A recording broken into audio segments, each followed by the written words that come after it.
incredible marquee main event between Hank the Tank, the heavyweight world champion, and the man from Boise, Idaho, Idaho Skatesman. And he's as shriveled as a motherfucker, but he's the title challenger, #1 contender here. Hank throws a hook. Hank throws a... Oh, wow. Left. Down goes Hank. Down goes Hank. And Idaho Skatesman poised as can be in the neutral corner.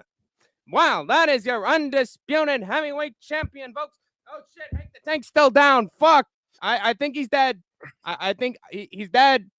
Can somebody get out of stretcher, please? 6, 7, 8, 9, and 10. He's out. He's out. Down goes Hanka. Down goes Hanka. Yep. And looks like he suffered a brain bleed, and we lost the legend right there. Hank the Tank. Nobody loved him. Nobody came to his funeral. But Idaho Skatesman, #1 predictor and #1 heavyweight boxer in the NOFC. Troopers and grinders, welcome to the SkateTank MMA podcast with Hank the Tank and the motherfucking Idaho Skatesman, here to break down another one of his harebrained ideas, the Idaho Skatesman, for our tier list. He's become accustomed to Tank Tier List Tuesday, and this is a wonderful thing, troopers and grinders. This is what I was talking about with Hank the Tank batting 0.0001. But the time that it hits, it really does hit. With my tier list streams, the Skatesman is very interested in having his own topics for the Tank Tier List Tuesday. His second one of this series, a very special edition. And given that Usyk has defended his status as the undisputed heavyweight champion of boxing, a very rare position to have in the history of boxing. Tell me, Skatesman, how forward are you looking to going through every single undisputed lineal heavyweight champion in boxing and truly telling the masses which ones are worthy of the echelon of the great heavyweights? Are you nervous? No, I mean, look, this is an extremely ambitious task, arduous, ranking every... Now, for the record, it's going to be only the lineal champion. So that's going back to John L. Sullivan, to Joe Louis, to Ali, to Lennox Lewis. Shannon Briggs is actually credited being lineal champion as well. And then all the way to Usyk. So we are discounting any random weird heavyweight titles. Now, yeah, I'm looking forward to it. It's a big ask. But first thing I want to say is, though some heavyweight champions will be ranked in lower tiers, all of these men are giants of the sport. Okay. Absolutely. Becoming the heavyweight champion in any iteration of that is incredibly difficult across combat sports. So this isn't meant to, discount what they have done in their career. Because again, most of these men are larger than life, probably besides Shannon Briggs. But this is just something that I'm very passionate about. I love heavyweight boxing. I love the illustrious history of heavyweight boxing. And go watch Rummy's Corner video about this. Joe Vincent has a fantastic video. And again, the Boxing Encyclopedia has great videos about this very topic here. So yeah, I'm looking forward to it. I am too, because I spent way too much time getting all the photos of the boxers and going through Rummy's Corner to go through every single motherfucking heavyweight champion and to see which one's the best. But I will be proud in saying that I was able to retain like most of it, and like 50% of it I already knew. So I am a historian of sports, and that includes boxing. So I still have a little bit of clout in the game with ranking for this tier list. But there were some I did not know. But now I think it's important to review like what the lineal heavyweight champion is. So that's going to be the man who beat the man, right? Like, to beat a man, you gotta beat the man, Steamboat. Muhammad Ali obviously was out of the sport for a time. He was a conscientious objector to the war in Vietnam. Yep. They revoked his boxing license. So when he came back, whoever had beat him at the time was the man who beat the man. And then if a boxer retires, i.e. Rocky Marciano, it's the next two heavyweights, the number 1 versus the number 2 heavyweight, fighting each other. Whoever wins that bout is considered the next lineal champion. This is why Vitaly Klitschko was never recognized as the lineal champion. There is some debate over that, but most boxing historians have come to the consensus that Vlad did take the lineal status because he, again, had competed against the number 2 heavyweight at the time and beat him. Vitaly and brother Vlad were number 1 and number 2 for a long time. And unlike Jake Paul and Logan Paul, which I predict will eventually fight each other, these men had dignity and didn't want to fight each other in the ring. So it took a long time for the lineage to come forth with and become Vlad's. Yeah. Yeah. It seems like whenever an undisputed champion retires or is gone from the sport for any given reason, that does shake up the narrative when it comes to who is the real lineal heavyweight champion. And sometimes that's crowned in a very fair way, like a year or two afterwards, and sometimes it's still debated for decades to come. So interesting that I wouldn't say we've gone to a completely common understanding of who's the lineal champion, because Skatesman sent me some names that weren't included in the Rummy's Corner video that I looked at on the lineal heavyweight champion list. And I'm sure some other people include some boxers as honorable mentions of this or that or the other. Which ones weren't? I think there was a guy in the 1950s who won the belt. God, I think they mentioned Sharky at one point, or there was one guy who was like, the heavyweight title got stripped and he was just sort of number 2. So he was like, okay, here you go, you can have it. But that's not the lineal champion because he then came back. So technically didn't count, but there were people that the names that were mentioned that were handed the belt back down. They were mentioned in that video, but technically the guy never lost the belts. So it makes sense for Skatesman to keep that name off the list, but there are definitely some honorable mentions. Technicality. Cool. What is up, Combat Sports Today? CST. Always good to see him. Not in the AM. Very loyal member of the SkateTank crew. DJ Aiden. Hello, Hank the Tank. Hello, DJ. Western Mass Climbers here. Isn't obvious that Jake would wreck Logan in the ring?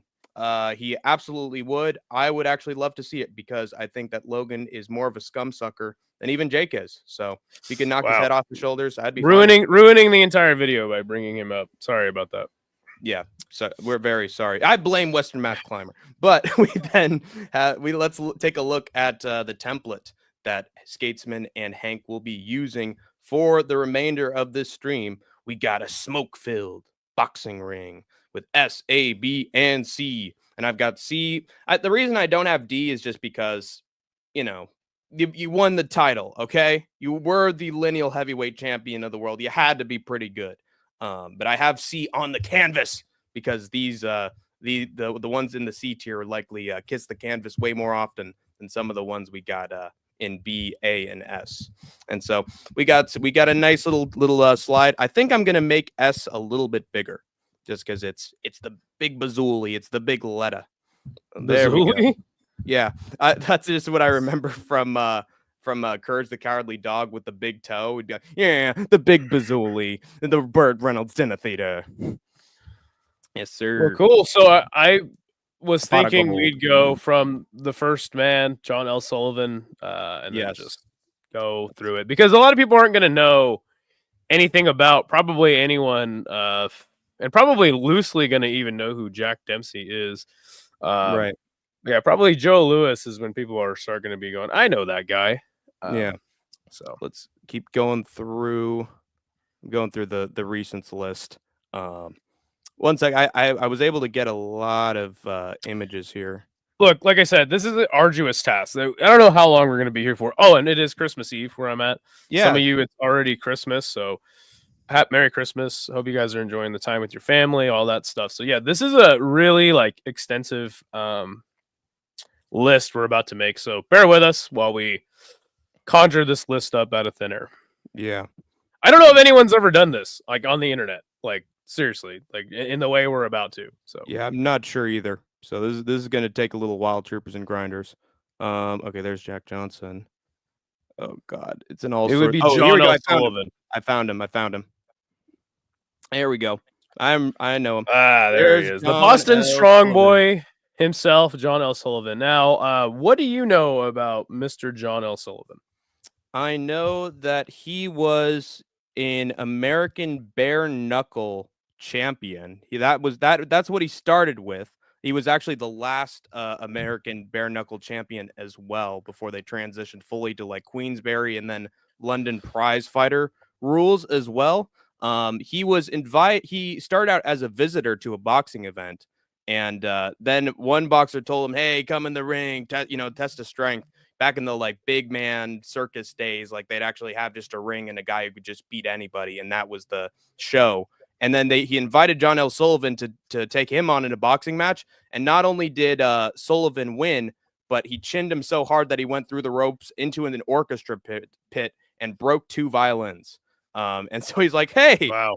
Instead of being a Catholic priest or a religious man, I'm going to beat people's brains in to make my living." The complete opposite.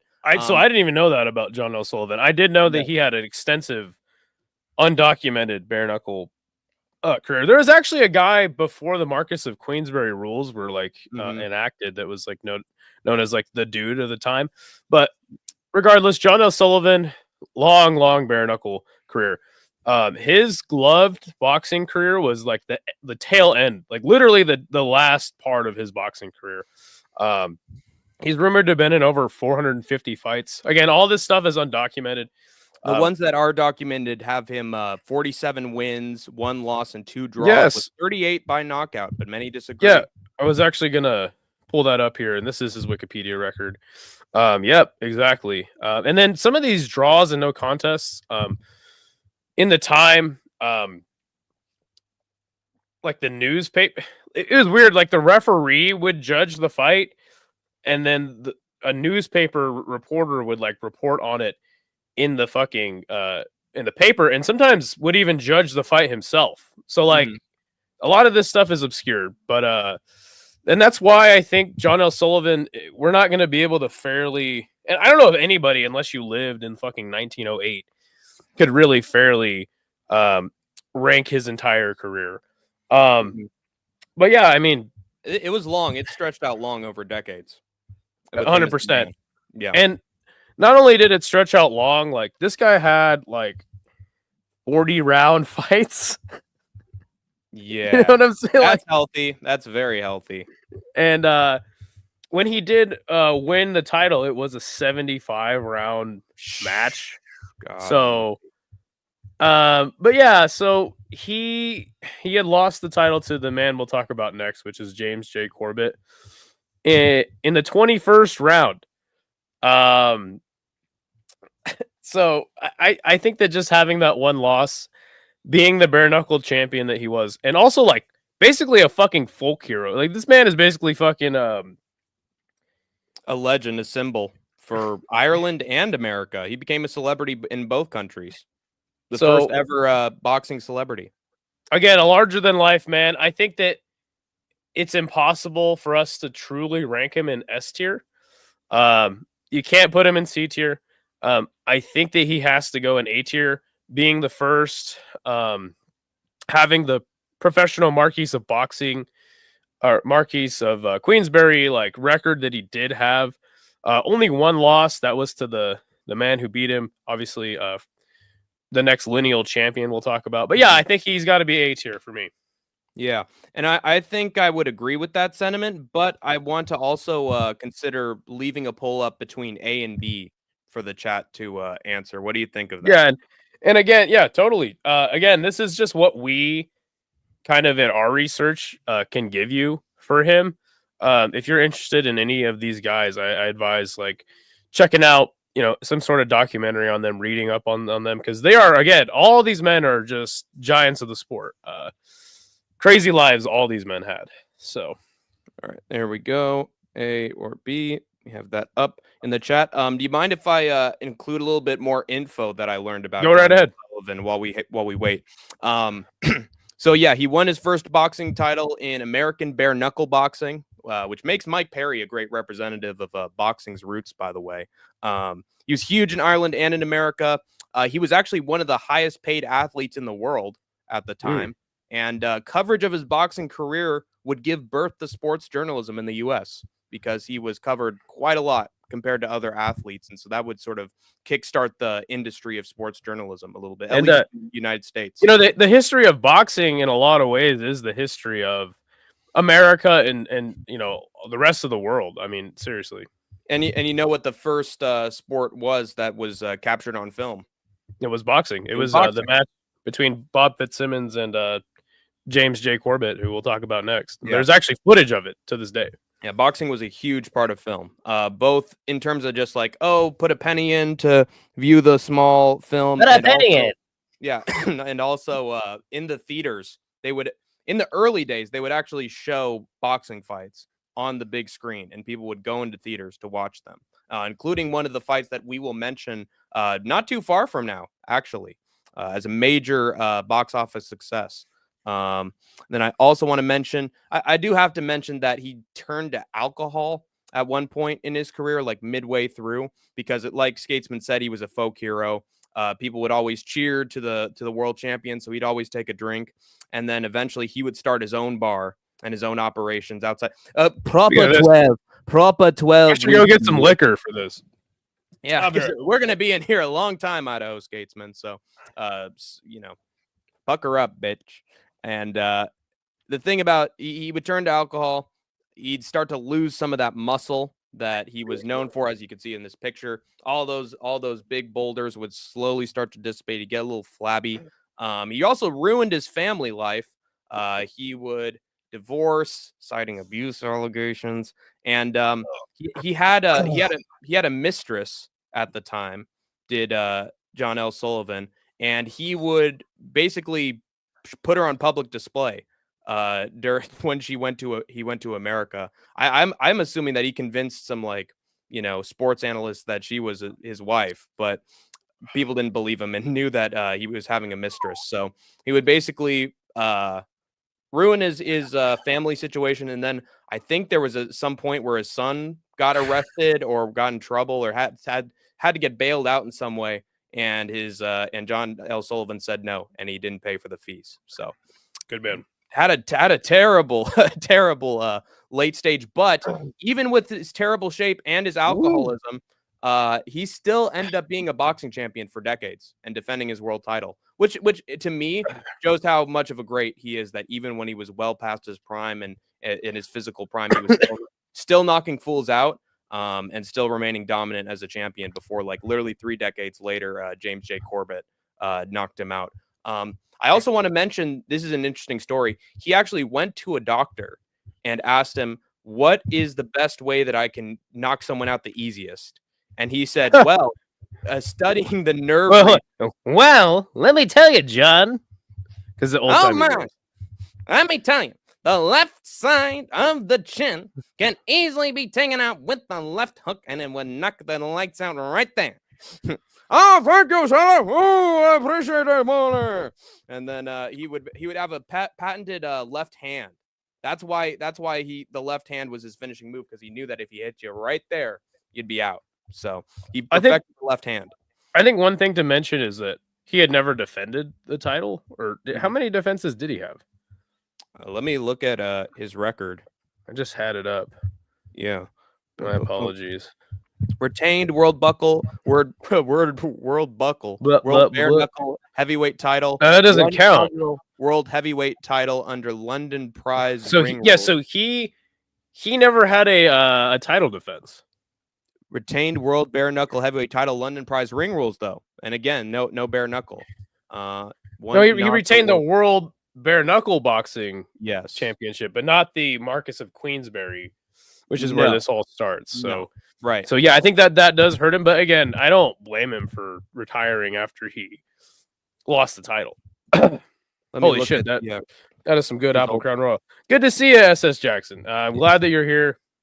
You can vote in the chat. All right, the votes have. Oh wait, you go ahead. Quite a bit of fuckery with fighters retiring and splintering the lineal title up for a time till after the 50s. Yeah, and we'll get into all that as best we can. Again, go check out, if you're interested in one of these fighters, go check out some shit on your own. This is just our knowledge, and again, we're just two dudes that have never had a professional fight in our lives that just love combat sports. So. Yeah, exactly.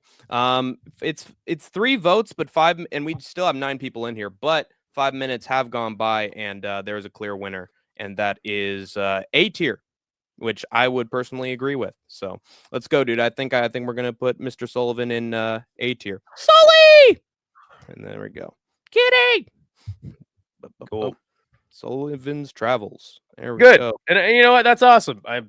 It's awesome that a guy from fucking 1890 can be considered A tier among heavyweight lineal world champions. Well, to this day. the real historians know, and also just the amount of time that he spent as champion with the amount of fights that he had, very impressive. And like I said before, he was out of his prime and still whooping fools. So, and we'll see a few examples of that in the future as well. So, definitely deserves A tier in my Good opinion. to see you, chummy boy. All right, so the next fighter we're going to talk about will be the man who beat John L. Sullivan. That's James J. Corbett. Now, what do you know about James J. Corbett? I know he knocked him out. I know that a lot of people The 21st round. Yeah, a lot of people think that he sort of I wouldn't say invented, but he sort of introduced the sweet science to boxing. Yeah. In terms of technique, was very Glad good that at you mentioned that. dodging his opponents as well. If you look at his stance that he has in some of his early bouts, I'd like to think that it sort of reminds me of Pereira a little bit, with just how he'd always have his lead hand out. He'd stay in place. He'd wait to get the counters. Yeah, using very fakes fast. and feints. Yeah. But he just stays still as a statue, but is really good at the fundamentals and technical. I think ability. that James Corbett tall as well, very tall. was way ahead of his time, in Mhm. the way that he boxed. It was a more modern game. Yeah. But yeah, Corbett, that's pretty much what I was gonna say about him. Known for wearing hilarious, like really short shorts in the first televised boxing match with Bob Fitzsimmons, or recorded boxing match. He looks hilarious, dude. He has like a fucking thong on. There he is. Yeah, James J. Corbett. crazy. Now, James J. Corbett had knocked out Sullivan in the 21st round. He then defended his title against a man named Charlie Mitchell. This was in 1894 by KO. And then he had actually like retired, and one of his like teammates or something won the title, and then Bob Fitzsimmons had beat him. Mhm. And then that's what James J. Corbett was like, fuck it, I'm gonna fight Bob Fitzsimmons. And that's when he came back. For what James J. Corbett did do, and at the time of him winning the title, he was 21-0. 22-0 after his first title defense. And then his bout against Tom Sharkey, which ended in a draw, wasn't considered a title defense because it would have been like the lineal title. But again, Bob Fitzsimmons had already won the title at this point. But yeah, once he came back, they were like, well, shit, he's now the champion again. So yeah, he officially did lose the title to Bob Fitzsimmons in 1897. I'm going to go ahead and give James J. Corbett a C tier ranking. And that's just because when he did lose the title, he went very up and down. DQ against Tom Sharkey, losing by knockout to James J. Jeffries, who we'll talk about later. Won a fight against a man named Kid McCoy in 1900, and then lost again to James J. Jeffries. So, his title run was short-lived. 3 title defenses. He has like 4 wins over one guy. And again, we can't fairly rank these men before Jack Johnson, in my opinion. But I'm still going to go with C tier just because, though he did win the title undefeated, he still did lose a lot of fights after losing the title. Lost the title by knockout. So yeah, just in my opinion, he goes in the C tier. Yeah, I would personally agree with that. Here's my breakdown of his career. He had 35 fights, only 24 wins, though. Sort of a brief career. Or not brief, but just he didn't have a lot of contests. Only 12 by way of knockout. He had 4 losses, 3 draws, and 2 no contests as well. That's an interesting amount. He is the American boxer who beat John L. Sullivan, so you got to give him credit for that. But it was a John L. Sullivan past his prime, clearly. Yes, good point. He began the moniker of the man who beat the man. Woo! Yeah, that's right. Wikipedia says he beat the best of his era, but I would actually disagree with that, especially. Yeah, I would say that the best of his era beat him. Yeah, exactly. Towards the end of his career. 9 future boxing Hall of Famers, though. That's no slouch. Again, like I said before, he had really good technique, and he instituted game plans in his fights. Like he would drop a game plan going into it instead of just needing pure power to knock his opponents out. He also apparently invented the daily boxing routine, which would become fairly standard in the sport. Very good at dodging and making his opponents miss. Played the role of a bullfighter often, which is actually crazy given that he was very tall, had a long reach, and was like just a tough guy to break through defensively. But he had good speed as well. Tall, long reach, ready to counter through the guard often. He also became the first modern sports sex symbol with footage of his boxing fight. Well, with Bobby, what's his name? Fitzsimmons. Bob Fitzsimmons.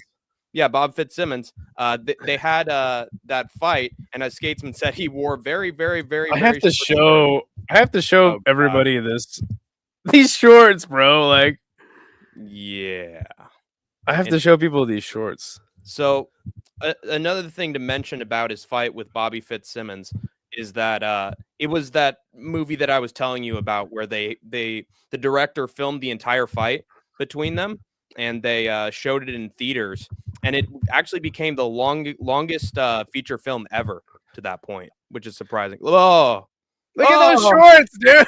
Wow. This guy's wearing a fucking. This guy's wearing what those those pro box ring card girls were wearing. That's what this guy was wearing. So, yeah, no wonder he was a sex symbol. Yeah, so no wonder, man. And even worse, he was a sex symbol in a fight that he lost and got destroyed. Right. Now, he did knock down Fitzsimmons, so maybe that increased his stock a little bit. But then Fitzsimmons hit him with his patented solar plexus shot. Look, it was 1890, whatever, you know? Right, exactly. So that was even worse than pulling down the stockings, you know? But yeah, for me, C tier for old Corbett. He also lost his title in a back and forth affair with Bob Fitzsimmons, lost by disqualification to Tom Sharkey, then took on later boxing heavyweight champion Jim Jeffries in the tail end of his boxing career and got slept twice. He seemed to lose to better heavyweights on the way out. He also went into acting after his boxing career, which is another trend among former boxers, including being in minstrel shows. Yikes. So, I think I would agree with Skatesman that he is not the best. But let's put up a poll. James. It's weird how often the police would intervene in the early 1900s and the 1800s, late 1800s. It's not surprising. The sport was pretty illegal for a very long time. And so the police would often be surrounding the boxing venue, ready to intervene at any moment. So I'd assume that if the promoter saw something he didn't like, he'd be like, okay, the police are here. Let's sick the police on him now. The boys in our way. Get the police in there. So I have a feeling it became like at first in order to sanction the bouts, but then the promoter started to twist the authorities in their favor when things didn't go very well for them, including Jack Johnson's knockout of a certain fighter we'll get to. What's up, Paradox? Good to see you. Also, Andrew B is here. Yes, sir. MC Andrew B, the man, the myth, the legend, Andrew Based. That's why he had that shit on. And I shit on fighters today wearing OF attire. The fuck. It is an old picture. It is an old picture, to be fair. And I have seen boxers actually wear way worse back in the really, really late 1800s. So not great. See, to me, I thought that was just the style back then. Do you guys know the story of Rube Waddle? Does that name come to mind? I have no idea. I don't watch baseball because I am not white. Yes. I'm going to look up the story of Rube. Oh, yeah, it's baseball. Tress asks about Usyk. We're not going to talk about Usyk just because he is not retired yet, and neither is Tyson Fury. We will not be talking about either man. in this tier list. But it's good to Paradox see you, says Trace. Welcome to if SkateTank. if we're talking skill, you could put all of these in the bin. I disagree. The boxing game was a completely different sport back then. You had to fight much more often. You had to. I feel like you couldn't go as blood and guts at times. If you watch some of Jack Johnson's early footage, there's a lot of push and pull, like grappling involved. So I 100% disagree, but understandable. Like again, like I mentioned at the beginning, like people aren't going to know anything about these guys, and we know very little ourselves. But nobody's really going to know anything about these fighters until Jack Dempsey, and then even then, he's going to be obscure to people, and then Joe Louis is when people really, I mean, because Joe Louis fights were like on the radio and on TV, you know, those were like hotly debated and talked about fights in his day. So the poll is all over the place right now, Idaho Skatesman. We have S, B, and C all tied. Now it's I don't It's all understand. tied right now. It's C tier. We shouldn't even. It's C tier. I'm ending the poll, and I will. You know, I should have gone. What is it between B or C? That better.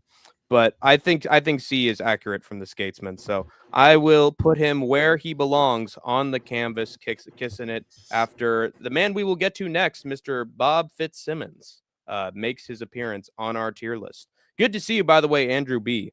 You guys need me here.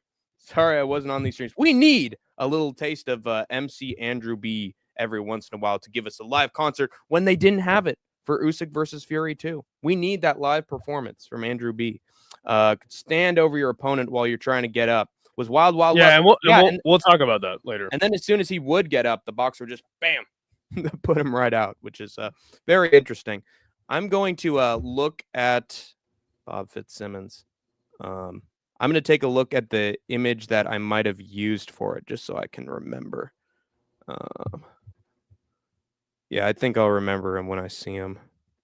All right. Now I'm scanning through. Actually, you know what? I'm going to just copy and paste an image that I find that I feel is good. All right. You are talking out of your arse when you blankly say the fighters of the 1880s and 1900s were trash.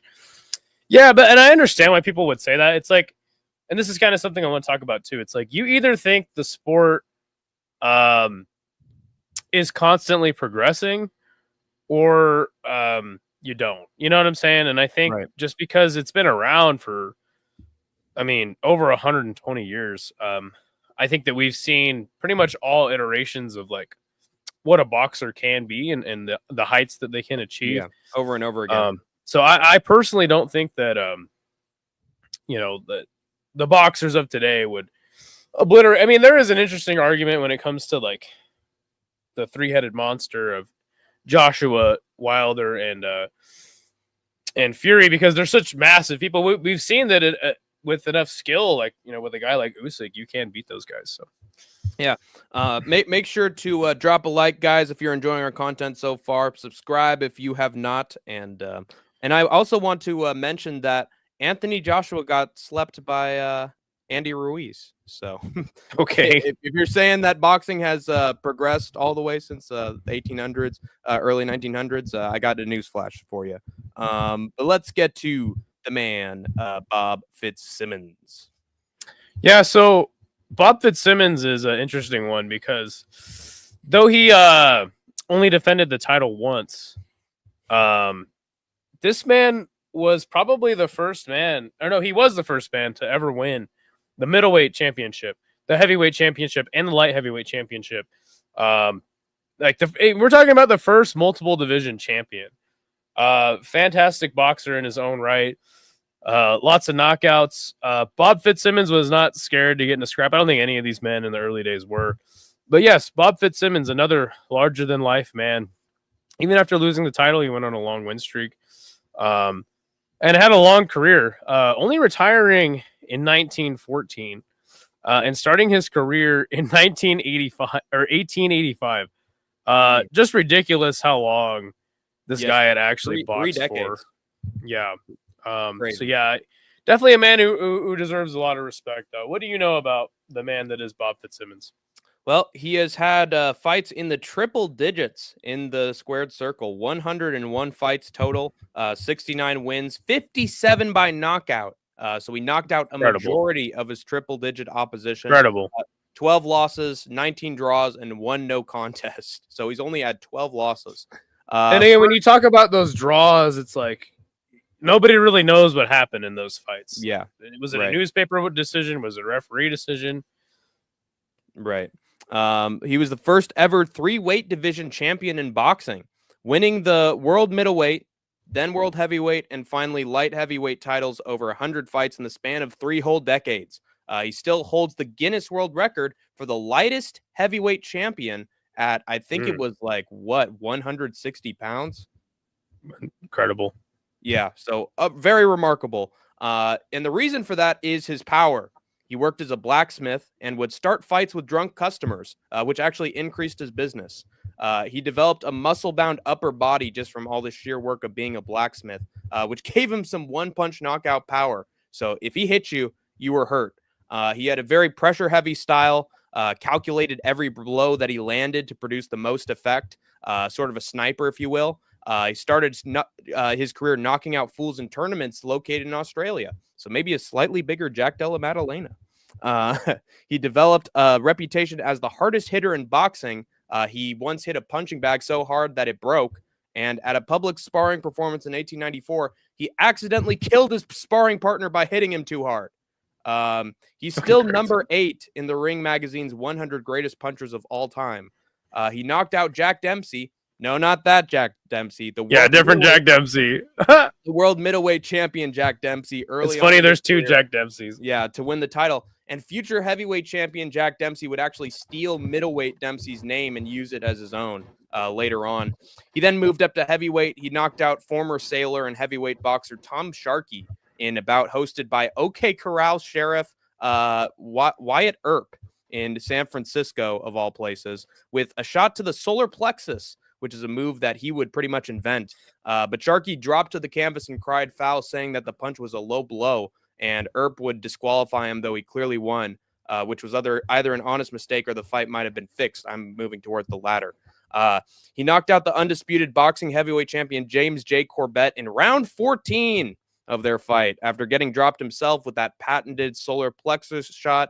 And the entire film of their entire fight was filmed and released in cinema as a full fight before clickbait full fight channels existed. The longest film ever released at the time. It was also covered by Nellie Verrill Miguel Davis, who would be the first woman to ever report a prize fight. He got knocked out by Jim Jeffries very soon afterward. It seems that everyone's been knocked out by Jim Jeffries at one point or another during this era. And he took part in a wrestling match soon after, but then returned to boxing, dropped down a weight class, and then beat light heavyweight boxing champion George Gardner by decision over 20 rounds, becoming an unprecedented 3-weight division triple crown champion after moving down a weight class. So again, be careful, guys, because Usyk's starting to get a little bit jealous hearing me talk about these great boxers switching divisions. Also, when James Jeffries refused to fight Jack Johnson, future champion, Bob Fitzsimmons fought him instead. Very impressive power puncher. He found success in every weight class he went to. Very innovative in his techniques, a real sniper in the ring. And from what I've watched, his head movement is sort of suspect, but still incredible legacy in boxing. Yeah, just a brawler. Yeah, exactly. But he had a hell of a power to back it up, so that's what won him most of those fights. But yeah, taking in Bob Fitzsimmons' career as a whole, I would say, again, a lot of these early guys, it's hard to rank them in S tier, but I would put him in A. Me too. Just again, winning titles in 3 weight classes is no small feat. It's nuts. So yeah, I would put Bob easily in A tier. Yeah, I'm going to start a poll for good old Bob Fitzsimmons, and I'm going to have it between A and B, because I think that's the question here. Is he a little lower or a little higher? So I will ask again. I think the one thing that hurts him is he was actually middleweight champion a lot longer than he was light heavyweight or heavyweight champion, only having 1 title defense in light heavyweight and heavyweight respectively, but a long time middleweight champ. Yeah, it's just as you said, he's the lightest heavyweight champion ever, weighing in around 160. So it's just impressive that he even did what he did. Yeah, it's remarkable that he didn't get chinned in that first knockdown from Corbett. Didn't finish him, put him out. But tough son of a bitch. And when you just got power, you can stick through any fight. Let's read some of the comments. Yeah, I much prefer what he had then. I think that was the sweat spot. Ooh. Slow drip starting to improve. And there's some fun prospects coming up, I suppose, in heavyweight. Yeah, for sure, including Bacoli and Dubois. He killed his sparring partner and basically forever had a boxing stand like from JoJo's Bizarre Adventure. That's a very interesting piece of trivia from legendary SS Jackson. But he has boxing as his profile picture, so he probably knows more than both of us. Legendary SS Jackson is actually a boxer, and he actually fought on a Floyd Mayweather undercard. Wow. In an untelevised bout. That makes him goated. To be fair, my statement definitely was incorrect because we have zero fucking skills. We are all fat fucks. Let's see. I honestly don't think this needs to be drawn out too long. Yeah, it 3 votes and it's A. So the people have unanimously agreed with us. So I am going to put him in A tier. I have a lot of respect for. We have a lot of heavyweights to go through as well. Yeah, for sure. Boop. And there, and that is the last of Hank the Tank's notes that I have before we get into our next guy who beat him. So I'm going in blind from this point onward. Folks, gotcha. I do know the names. No, fantastic research thus far, and again, this is a really arduous task that we're undertaking, ranking all these heavyweights. The next boxer we're going to talk about is the controversial James J. Jeffries. Yeah. James J. Jeffries, a fantastic boxer in his own right. All these men are. When he had won the title from Bob Fitzsimmons, he was only 11-0-2. Yeah. He had beaten Tom Sharkey in a non-title bout, but Bob Fitzsimmons was off doing some bullshit because, again, back in those days, you kind of just had to do whatever you had to do to make money. So he did not officially fight for the heavyweight title again until he had met up with James J. Jeffries and gotten Bob Fitzsimmons had gotten sparked out in the 11th round out of 20, which is just insane. Yeah, these guys should be dead, honestly. Now, I guess we can go right into this part of James Jeffries' career. How much of a pass do you give him for being a pretty blatant racist piece of shit in the early 1900s and late 1800s? Because, again, if we're talking strictly boxing, this guy was obviously, again, legend of the sport, won the heavyweight title, but very clearly did not want to cross the color line, famously not giving Jack Johnson the title shot until much later in his career. I don't know how much of a pass and how much that hurts his legacy not wanting to cross the color line, because, to be fair, a lot of heavyweights at the time did not want to cross the color line. So I personally think that hurts him a little bit, kind of just being a bitch overall. You don't want to fight the best of the best. You're going to duck all the black boxers. Yeah. That's why I'd take him down a notch, because if you're refusing to fight if he was just a racist, but he was like, hey, he still fought the best, right, that doesn't matter. But his racism literally stopped him from cementing his legacy. Like John Jones ducked Tom Aspinall. Hey, you're a British journalist. I don't know if that's a racist thing. I don't want to hear it. So I don't know if that's a race thing, but no. So again, it's ducking. Career duck. Fortunately or unfortunately, that's really the biggest narrative surrounding James Jeffries' career to this day, if you ask me. And it's also something that solidified Jack Johnson's status in boxing, again, to this day. So I think that hurts him a lot. Yeah, I think so too. I would say, how many title defenses did he end up having? Because he did retire as the heavyweight champion, right? Yeah, so he had officially 3 title defenses. There was a no contest in there. I don't know what the story behind that is. There's also another non-title fight. I don't know exactly what that was for. So it looks like 4 5, 6, 7, 8 title defenses, which is again more than any other heavyweight had up to this point. So pretty impressive if you ask me. But regardless of that, and also I think something to mention is that at the time I think he was the biggest star that boxing had up to this point. Especially among the white community. Yes. And I actually found the vocal majority at the time. Yeah. And I looked at his article for a brief second, and writer Jack London, who I appreciate for his book called The Wild, but he wrote this, coined the phrase "Great White Hope" to describe Jeffries in his attempt to win the heavyweight crown from Jack Johnson in 1910. Oh yeah. And also, then, we had the Great White Hype in the 1990s, but that's entirely different from that old moniker of the. I think that's important to note too. Like he retired undefeated.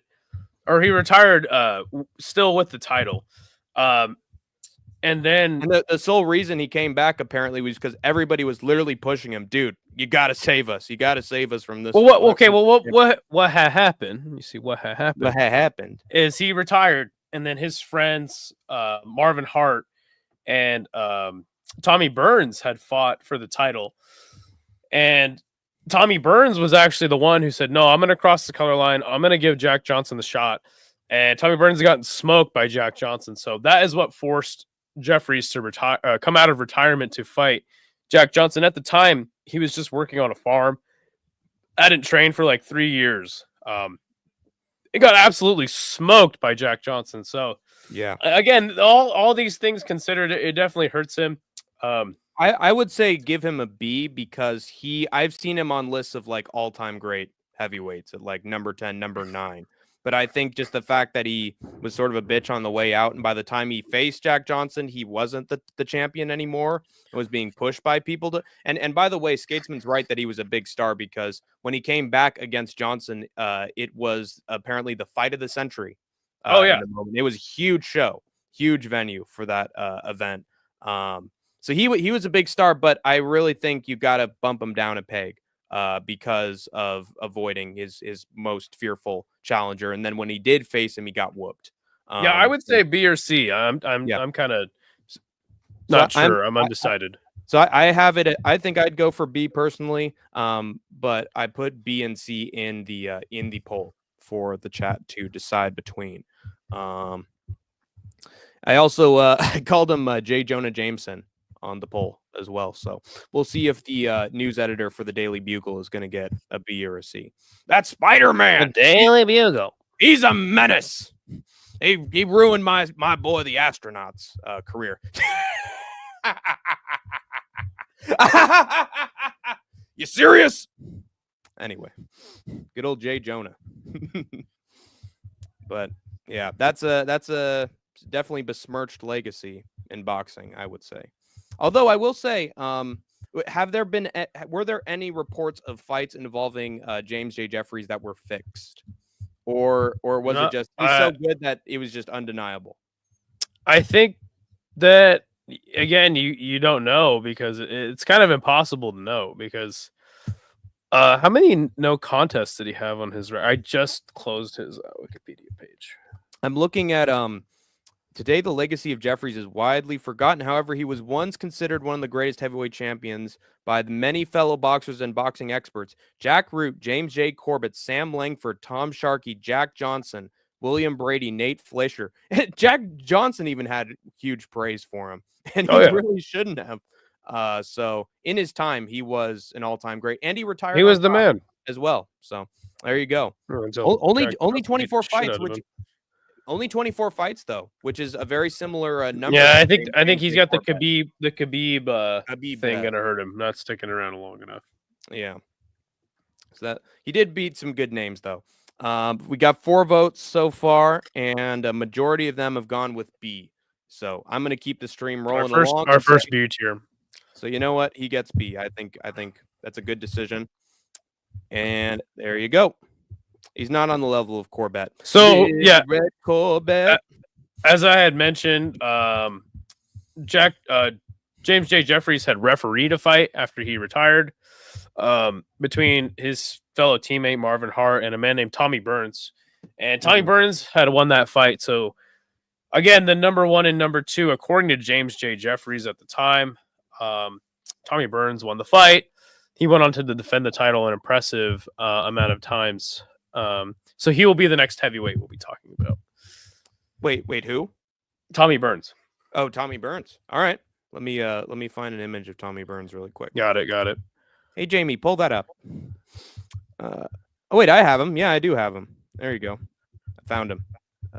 Copy image and paste. There's Tommy. Tommy Burns. Yes, sir. What do you got? What info have you got about this man? By the way, we should maybe read some comments really quick before we get to the next one, because we I mean, they're mostly talking amongst themselves. So say less, I subscribe, brother. And hit the bell as well. Hit that notification bell so you never miss an upload. So Tommy Burns, again, the first man to cross the color line, give a black man the title shot. I think that he should be credited very highly just for. I mean, we're talking about early 1900s. Like, yeah, it's just crazy that he even gave a black man the title shot, and he never had to, right? Yeah. I think that this is a testament to just how great the Galveston Giant Jack Johnson was at the time. But Tommy Burns had a KO streak of defending the title that wouldn't be matched until Larry Holmes, which is just fucking insane to think about. Almost like 70 years his record stood.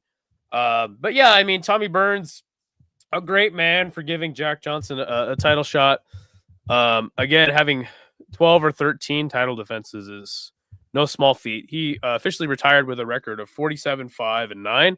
Yeah, with 35 knockouts. And I want to mention a quote that's related to your point. And it's very deliberate that he took on Jack Johnson, because he was quoted as saying, according to his biographer, "I will defend my title against all comers, none barred. By this, I mean white, black, Mexican, Indian, or any other nationality. I propose to be the champion of the world, not the white or the Canadian or the American champion. If I am not the best man in the heavyweight division, I don't want the title." That's a hell of a quote right there. That was insane. And he's Canadian as well, so it makes it explains the niceness of that quote. Yeah, so at the time he was 31, 3-7. Again, those 7, we don't know really what happened, because were they newspaper decisions? Were they referee decisions? We don't really know. But yeah, still a pretty impressive record. 11 title defenses. Most of them knockouts. Now, something to mention is that he had knocked out like the same guy like a few times. He also knocked out a man named Dewey Smith, which I wonder what his major trait was. But yeah, knocked out. I fought a lot of the same guys is basically what I'm getting at. But after losing to Jack Johnson, he had a respectable 4 wins, 1 draw, and 1 loss before retiring. So I think that this guy, oh my gosh, I don't want to fill A tier up too much, but right. I think again, these early guys, yeah, I would say a B tier, not quite A tier, but fuck, I mean, just the fact that he had a knockout streak that lasted for 70 years is something fucking else, man. I found another interesting thing on Wiki. Burns once defended his title twice in one night, although some historians refuse to accept those wins as title defenses, insisting that they were exhibition bouts. But in newspapers at the time, they were advertised at heavyweight title fights. If those defenses are counted, I see it. Successfully defended it 13 times.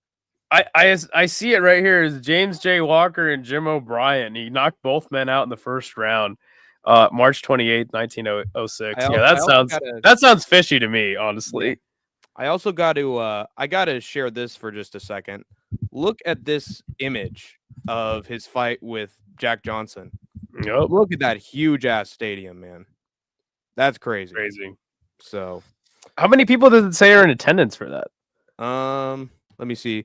Boxing fight, rush shutters. Crazy. Attendance, Burns Johnson. Attendance. 4 people attended his burial. Oh God. I didn't want to see that. God damn it. That's terrible. Hey, Life of a boxer ain't easy. All right, well, it was a lot. It was a lot of people at the Johnson Burns fight. Okay, so there you have it, and that shows that Jack Johnson is a draw too. People wanted to see him get beat, and so he was the man to beat. So there you go. What a fucking legend. I think High B is a very good place to rank him, but I will have a quick poll between chat about whether or not he should be A or B. And we'll see, man. We'll see. Tommy Burns. It's quite the number of defenses, I will say. That might push him a little bit. I agree. Hey, look who we got in the SkateTank MMA chat. We got the GOAT Giuliano Argenti, no verbal taps MMA, the master of the round robin right here, ladies and gentlemen, the guru killer. And he said that Jack Johnson was the first black heavyweight champion. Yes, absolutely. Well, I know that. I don't know about the first heavyweight champion, but also credit is due to Tommy Burns for defending his belt against pretty much everybody and even allowing that to happen. So fucking legend, in my opinion. Oof. Paradox the Chad comments, yeah, Jackson, I don't know where you're from, but sparring in the UK is literally just smashing each other's head in the gym anyway. It sounds healthy. Oh God. We have Paradox the Chad and DJ Aiden in the same live chat. God help us all. This is the audience you've cultivated, by the way. Yes, me. I see these two just batting away in Giuliano's chat, so nobody can avoid these two. So it's gonna happen anyway. Yeah, we'll get to Sonny Liston. Don't worry about it, buddy. Yeah, we will, and we will properly rank Sonny Liston as well. At least try to. But let's see where chat has it between A and B. Ooh, we got it. We got a draw. We got a draw so far. Between we're going to intervene then, and we're just going to give it a B tier. High B. All right. Sounds good to me. Poll done. We got to keep this rolling. We're already an hour in, and we're not even past we're not 1910. Yikes.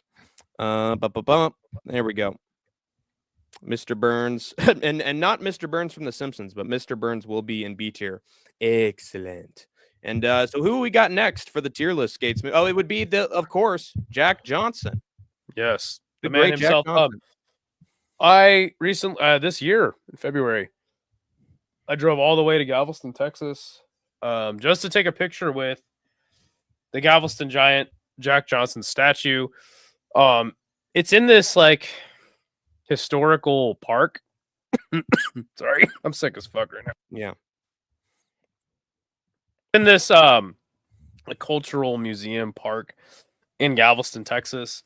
It's a cool ass image of him. But it was actually closed that day. I was considering hopping the fence just to go up and take a picture with the statue. I ultimately did decide against doing that. But I want to pull up the picture. Let's see if I still have it. I definitely had sent it to people on Discord. Oh yeah, here it is. This is the picture of the Galveston Giant. I'm actually going to just show my screen for a second. That's the picture of the statue. It's still there. You can go check it out in Galveston, Texas. It's right downtown, right by the skate park, actually. But yeah, that is the picture of Jack Johnson. Just a larger than life man. And really, there is I'll put it in the comments after this is over, but there's a really good documentary about Jack Johnson. This fantastic channel does like hours and hours long documentaries about these men. But yes, Jack Johnson, I would say arguably the most interesting heavyweight champion of all time. Not only was he barred from actually competing for the heavyweight championship for a majority of his life. Here's a man who once, after winning the title, was constantly accosted by the law, just hated in his own right. And it said that after he beat Jeffries, there were dozens of race riots triggered by it across the United States. This is like... Dude, Jack Johnson's life is fascinating. He had 3 wives that he liked white women. Okay. All three of his white wives committed suicide. Just with the pressure of being with a man like Jack Johnson. He was, they literally invented a law called the Mann Act, which was taking women across state lines for sexual relations. Jack Johnson was once pulled over by the cops for speeding, and he said, hey, how much is the ticket? They said, it's this much. He goes, here's double, because I'm coming the same speed on the way back. Had to flee the country for a long time because of the Mann Act. They literally had kicked this man out of America. He was forced to compete for defend his title in England, traveling the world. I mean, again, Jack Johnson, man, one of my favorite boxers of all time. That dude, when it comes to like controversy, a man like Sonny Liston kind of mirrors a lot of what Jack Johnson was at the time, and we'll talk about that later. But yes, what do you know about Jack Johnson?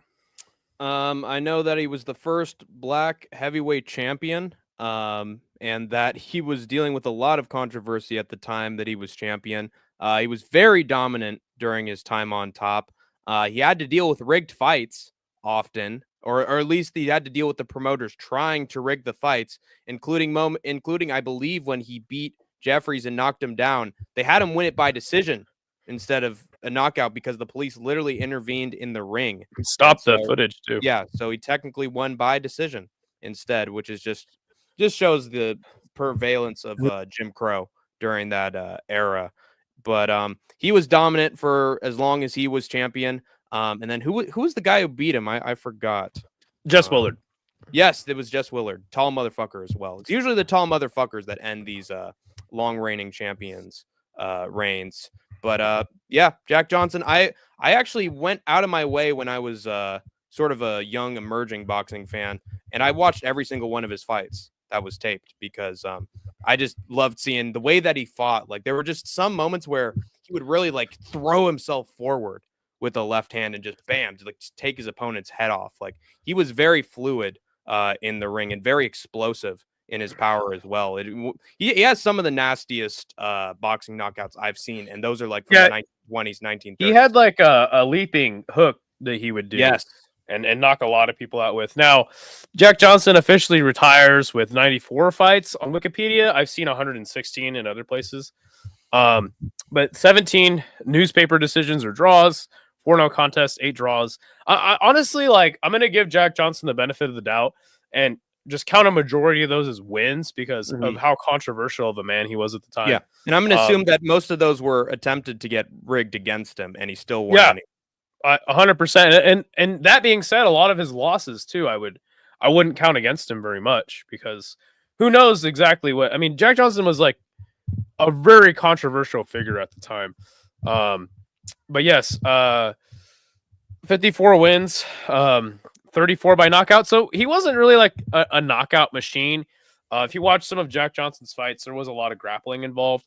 Also not the biggest guy, known as the Galveston Giant, but still not the biggest heavyweight of the time. But yeah, man, and again, I'm probably a little bit biased, but for everything Jack Johnson went through in his life, and also not to mention retiring in 1931, Jack Johnson having his last fight and starting his career in 1897, a long career, and fought so many times, even after losing the heavyweight title. I got to put him in S tier. I have to put him in S tier. Honestly, if you don't put him in S tier, I question your boxing knowledge as well. So that's going to go S tier for me. I will not even put up a poll then. I think it's undefeated and undisputed. We will have Jack Johnson in S tier. And he's such a prolific boxer, even for his time, that I've watched pretty much all his boxing matches as well. So right, and then we're still talking about him over 100 years later. Good to see you, Pulse. Shout out to Houston, Texas. Again, Galveston, Texas, not too far from Houston. What is up, Master Sanchez? He says, "Boo, skate." He hates me very much. Nice stream, Hank. Good to see you in here, Master Sanchez. We found a new Pandas World. Yeah, we got a new hater. Always love the haters. And No Chill's in here too. Good to Yes, see him. sir. Not this time, Pulse, but definitely another time. And good to see you, my friend. They said they want a poll, but I mean, look, he's S tier, guys. There's no debate about it. If you ask me. Yeah, I can't go against Skatesman's word this time, especially since I like Jack Johnson as well. But yeah, so the Then next we have heavy. Jess Willard, right? Oh, but one thing I do want to mention about the Jess Willard Jack Johnson fight, Jack Johnson literally, I mean, if we go through his he did win the title in Reno. He had his first title defense against Fireman Jim Flynn, another pretty good boxer of the time. Having a Wikipedia page, I think, is means you're a pretty prolific boxer of the time. That was in Las Vegas, and then his next title defense in France. Title defense after that in France. Having a title defense in Argentina, and the Jess Willard fight had taken place in Cuba, in Havana. He was all over the place. Well, that was a testament to how he was banned from America. Like, he would have literally gotten arrested if he would have went to America at this time. Edward Snowden of boxing. So when he went to Cuba to fight Jess Willard, there was sentiment at the time that maybe Jack Johnson was tired of being on the run. Because again, he literally was like on the run at this time. It's fucking crazy to think about. And maybe he was tired of being on the run. Maybe he was so tired of being a social pariah that maybe he had taken a dive against Jess Willard. Now, kind of the conclusion that I had come to is Jess Willard's fight against Jack Johnson was a 45-round match. Okay, it was scheduled for 45 rounds, and Jack Johnson had went down in the 26th. In my opinion, was it a straight up dive? I wouldn't say so. I would say it's more like Jack Johnson wasn't as motivated to beat Jess Willard. Also, again, it was in the hot freaking sun in an outdoor. Yes, and they had built an outdoor stadium for the contest. It was made out of wood. Some of the sap from the wood that they had built was like leaking through. People were like stuck to the seats because of the sap. And wow. I think that Jack Johnson just wasn't so motivated to necessarily beat Willard. And by the 26th round, he's probably like, dude, fuck this. Like, I'm sick of this. I'd rather just lose this fight, be able to go back to America and do my thing. So, but yes, the next man will be Jess Willard. Again, a somewhat controversial way that he had won the title against Jack Johnson. But again, cementing himself in the world of heavyweight boxing nonetheless. Honestly, I think that unfortunately, Jess Willard, when he did beat Jack Johnson, he was 21-3-1 officially. I think that unfortunately for him, very unfortunately, his best known, like, I did just take two really good swigs of some bear with them, folks. Round, so I'm feeling really good. But it's winning against Jack Johnson and losing against Jack Dempsey. That's like, he was like a placeholder. To be fair. Now, after he did lose to Dempsey, he only had two fights after that, and one was a TKO win in the 11th, and one was a KO loss in the 8th. So, for the sake of this exercise, I'm gonna put Jess Willard in C tier pretty easily. But nonetheless, it still is a fantastic accomplishment for him to even be able to win the title again, as we mentioned in the beginning of the stream. All these men, legends of the sport, larger than life. But yes, Jess Willard is going to go in C tier for me. And I want to mention this as well. The surviving photographs of Willard's face during the Dempsey fight indicate fractures to Willard's facial bones, suggesting a metal implement, and show that he was bleeding heavily. The matter has never been resolved, with contemporaneous ringside sports journalists reporting the New York Times that Willard spat out at least one tooth and was a fountain of blood, increasingly discounted in favor of a view that he only had a cut lip and a little bruising. But Jack Dempsey beat the absolute shit out of him.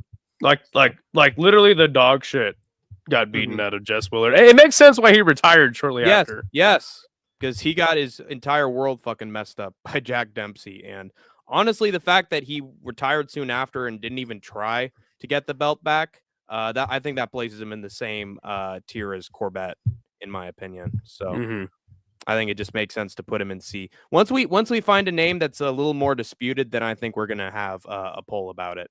Jack Johnson. People forget, man. Didn't Jack Dempsey almost kill someone? Yes. Including I would argue he probably did kill people in the ring. Yeah. And again, I don't want to even like glorify anything like that. It's just part of what happens, and especially early on, these guys didn't know a lot about brain damage, and dying in the ring was actually a common occurrence, unfortunately. Oh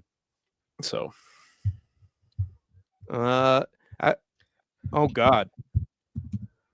In 1919, after killing a man in the ring, Jess Willard received the worst beating in boxing history at the hands of a young Jack Dempsey. So apparently, it wasn't Jack Dempsey who killed a man in the ring; it was Jess Willard. I would argue Jack Dempsey probably did kill people in the ring, or probably after. You know what I'm saying? Mm-hmm. Yeah, to settle a few bookies and to help manage the security a little bit. If someone wasn't paying on their bills or on their loans a little bit, they'd unleash the shark on them. So. Yeah, like I said, unfortunately for Jess Willard, he was like a placeholder. Yeah, exactly. He was the boxer that the Jim Crow South needed, apparently, and then they started him away. Luis Firpo KO'd him, which is sad. Jack Dempsey inspired Hajime no Ippo. Oh, is that an anime? I think that's an anime about boxing. Yeah, it's the boxing anime. Hank the Tank, I have a new wireless headphone Bluetooth. Yeah, nobody cares. You don't need to read that. DJ. Congratulate. Idaho Skatesman could use that wireless Bluetooth headset now that I think about it. So maybe we could initiate a trade, DJ. But who do we have as our next contender for the tier list? That will be Jack Dempsey after defeating Jess Willard in an absolute just straight up mauling. And actually Jack Dempsey, known as the Manasseh Mauler, dropped Jess Willard 7 times in the first round. If you haven't seen footage of this fight, go check it out. This was before you had to go to a neutral corner, and that'll actually be like something to take note of as we talk more about Jack Dempsey's career.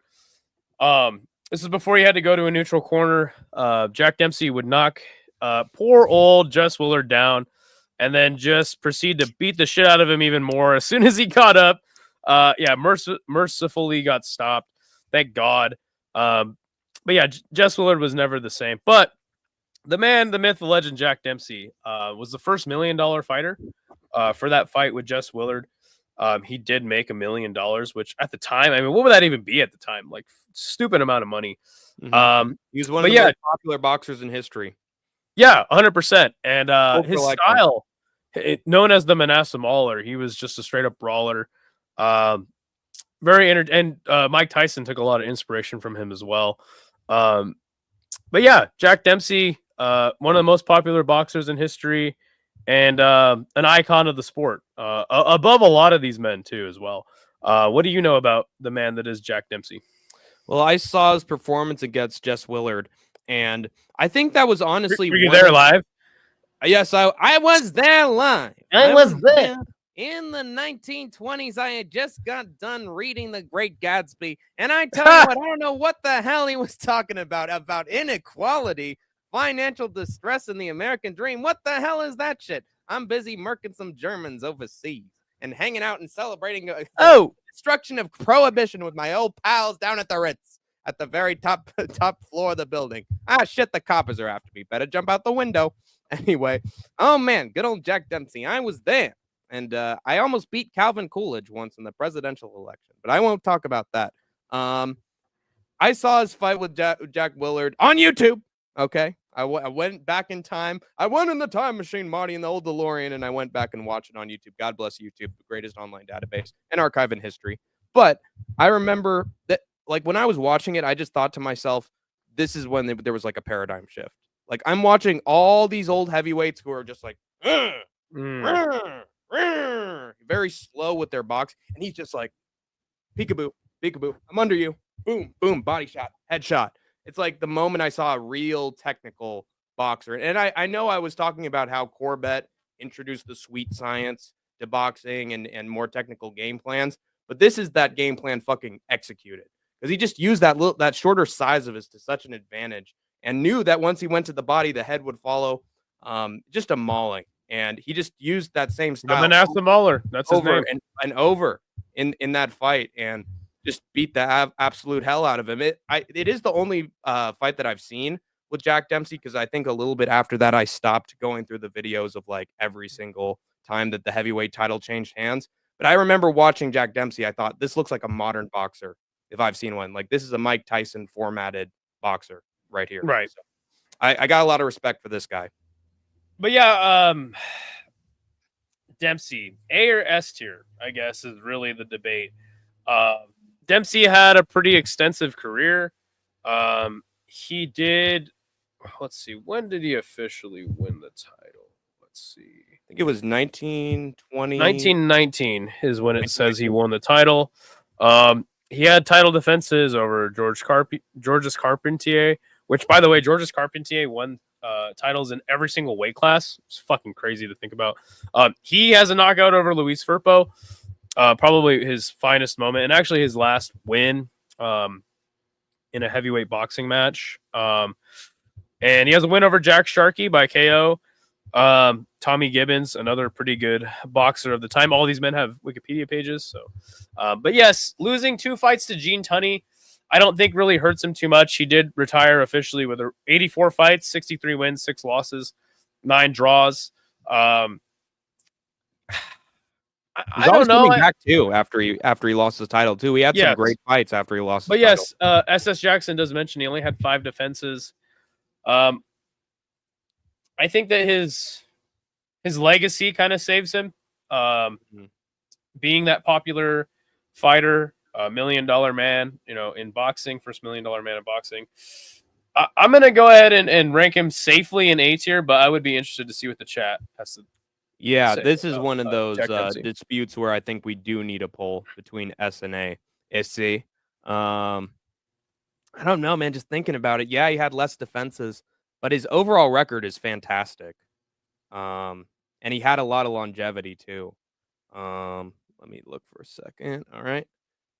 Also, the fact that he became the star and according to what I'm reading online, he like popularized sports broadcasts of boxing matches and made watching boxing on TV like popular because he was such an icon. Yeah, man, it's funny how he took the name of the original Jack Dempsey and he became the more popular Jack Dempsey.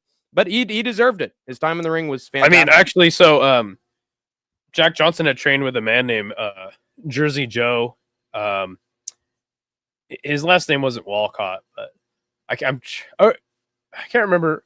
No, his name was Barbados Joe Walcott, and Jersey Joe Walcott had taken his name. So kind of a similar situation there, right? Which is kind of interesting. Seems to happen a lot, especially when in boxing, like it starts to become more important that you have a memorable name, like a gimmick, to go with boxing as well. So I don't know. Sometimes you hit the jackpot with the certain boxer's name that becomes an icon, if you will.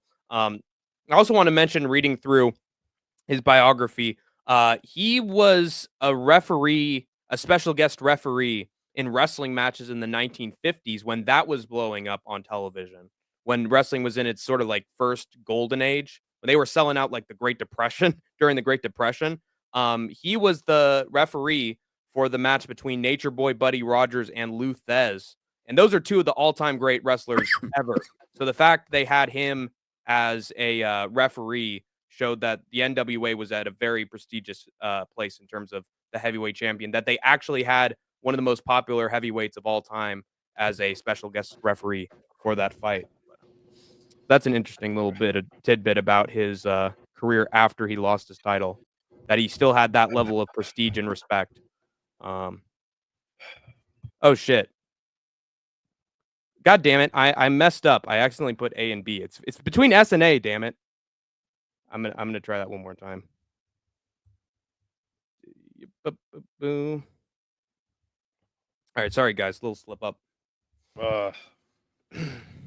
Skatesman is going through it, man. We got to hurry this thing up. And no, it's all good. I'm sick. I'm just sick. So. And luckily enough for us, we're gonna get to a point where both of us know most of the boxers that are gonna be competing for this world title, so we won't have to go too much into like the info because it's mostly based on like televised fights that we all sort of know about. Right. So that'll make getting through this list a little bit easier. But all right. It's competitive so far. That's also why I thought it was important to start from the beginning. Yeah, no doubt about it. And I would have preferred it anyway, because that's how I went through it in chronological order. And I think I subconsciously knew the same as you, that it's good that we document the more undocumented heavyweight champions, because that'll take the longest amount of time. Ooh, still in a dead heap. 10 votes split between S and A 50-50. And there's one vote left. There's one. It's definitely like it's a tough one for me, because we're gonna go through so many more boxers. Also, I feel like S tier should be held in like extremely high esteem by the very, very best. I'm seeing a lot of commotion in the chat of people really singing the praises of a man by the name of Gene Tunney. And we'll talk about next. Yeah. And that tells me that I think we're probably inevitably going to have Gene Tunney in S tier. So we'll talk about it. Might be good to have Mr. Jack Dempsey in A tier, very strong A tier. And it's my vote. I was eating. Oh, let's look at. And A prevails. A prevails. The Idaho Skatesman way prevails, and it was A. That's what I want to see from a poll when we're doing our polls for these tier lists. Everybody voted, and it was the tiebreaker that sealed it. So the people have spoken. Skatesman and Hank have spoken, and Dempsey is an A. Would you? I think if you were to rank him in S, I wouldn't hate it. And for that reason, I think I'm going to put Dempsey at the very front. I agree. So, there you go. Legendary name in the sport. There we have it. All right, let's get to the next champion. And he lost his title, I believe. Someone beat him, right? Okay, I'll tell you all about Gene Tunney. As far as what I know. Yes, Gene Tunney. Now, Gene Tunney, the next man we're going to talk about.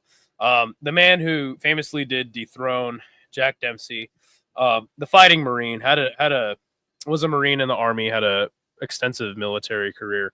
But I hate to break it to you guys, but Gene Tunney, his record was 71-3 when he fought Jack Dempsey. So to me, that's going to count against him, because he only had 2 fights with Jack Dempsey and then fought one more time and then retired. So he is the first man to break the lineage and never come back to the sport. Look at that badass picture of him too. That is peak 20s, 30s Ritz. Oh, for sure. Look at that fucking Patrick Bateman if he was in the 1930s. So to me, that hurts him a lot. He had a very extensive career, won a lot of fights, officially only losing 1 fight, which I'm actually interested to see. The loss came to Harry Greb, which, holy shit, Harry Greb, another legend of the sport. Fucking crazy that Harry Greb beat him, because Harry Greb, one of the most underrated boxers of all time, and a man that really got lost in the sauce of history. But yeah, Harry Greb did decisively beat Gene Tunney. And not even that, like, Harry Greb wasn't a heavyweight. But yes, Gene Tunney, long stretches of wins, beating Tommy Logren, which is pretty interesting. Did win a split decision over Harry Greb later. Another unanimous decision win over Harry Greb, beating Georges Carpentier. Another draw with Harry Greb. He fought Harry Greb like 5 fucking times. Again, that's another thing with these older heavyweights, is they fought a lot of the same people all the fucking time. Like we mentioned with Corbett and having his 4 fights that he had in a row with one single boxer. So, for me, now let's talk about Tunney versus Dempsey. So when Tunney versus Dempsey fought, they had changed the rules. And the neutral corner rule was established. So when you knocked an opponent down, you had to go to a neutral corner, and then the 10 count would start. So Gene Tunney and Jack Dempsey are involved in the first match of the long count, in which Dempsey had knocked Tunney down, hadn't gone to a neutral corner. And so I think he was down for like a total of like almost 20 seconds. Oof. So it was controversial, but again, Gene Tunney did come back to knock him down. I cannot remember if that was in the first or the second fight. I think it was the rematch. Tony's successful title defense against Dempsey remains one of the most famous bouts in boxing history and is known as the long count fight. That's it. So, I don't think that that's going to count against him. Just his heavyweight championship run is not very accredited as far as the lineal champion. Now, he did win the ABA boxing championship, contended with Harry Greb for it many times. But just in my opinion, and then retiring, not having many title defenses, to me, is going to hurt him in overall legacy. But for me, I'm going to put Gene Tunney in A tier. Ooh. Fighting words from the Idaho and maybe even B, in my own personal opinion. Yes. Yeah, and I do want to mention, just looking at his past, that he lost none of these newspaper decisions in his early career. Many of those fights that he was in were scored as unofficial by newspaper reporters. Some I'm going to assume he lost. He reported that he lost a second fight during World War I, a 10-round decision, but that was never counted as well. I think the reason a lot of people in the chat are putting him at S tier is because of his incredible boxing style, in that he had a great defense. He was treated boxing like chess, sort of a point fighter before point fighters were really prevalent in boxing, because they used to add a lot of one-hitter quitters like Jack Dempsey and the like. So he was sort of a man ahead of his time as a boxer. I think a lot of people appreciate what he brought to it in terms of in the ring, but in terms of his record, I gotta go with Skatesman's point that he lost a fair amount of fights before he became the best. He had a great he is only credited of losing one, but yeah, all those newspaper decisions, and again, in his early career. But yeah, just for the simple fact that he didn't have a long heavyweight title run, to me personally, is going to hurt him in all-time heavyweight lineal champion status. But still a respectable A, in my own personal opinion. Now, the question here, Idaho Skatesman, is do we have a poll for this? Because it might be very interesting what the reactions are. Yeah, there's a lot of people that are like, Anakin's literally pissed. He's like, LOL, it's bullshit. Sure, you go ahead and throw up a poll. Right, I'm not going to break. I think he should be A tier, but yeah, let's see what the chat has to say. Let's see. Gene Tunney. The Fighting Marine. What do we do with Gene Tunney, ese? Ese. Let's see. Skatesman and Hank. Two Smelly Fingers has finally arrived in the SkateTank Army. How's it going? I mean, he was born in New York, so I guess that the essay one doesn't really make sense. It's more like, hey, what do we do with Gene Tunney, huh? And do we go in this on A, O, or B, Y, U? What kind of letter do we give him? A. Oh. SS Jackson says another extremely easy bare minimum A. Yeah. 100%. Yeah. I don't think he could go lower than B. Makes it tough. But again, just the guy didn't have a long heavyweight title run. It's going to hurt him. And we'll talk about a lot of boxers that did have long heavyweight title runs, so. Paradox is set. The chat says we got to be harsh here with another A, because 100%. There should be a small caliber of fighters that should get into S. Otherwise, the S isn't prestigious. We got to make sure it's the very best that are on the upper echelon of the S. Italiano. Giuliano was in here, actually. I think I think you can make a case for Jack Johnson to be A tier. But again, it's just everything that this man had to, like, Gene Tunney did not have to go through the shit that Jack Johnson had to go through to get to where he was in fucking boxing. Like, he did not have as hard of a life as Jack Johnson did. I think that that's going to count, in a huge favor for Jack Johnson. Again, Gene Tunney was white, Jack Johnson was black. It's a sign of the time. You know what I'm saying? I'm not saying anything as like, oh, Gene Tunney was white, so he can't be S tier. But again, it's just like, dude, what Jack Johnson had to go through, I have to put him in S tier.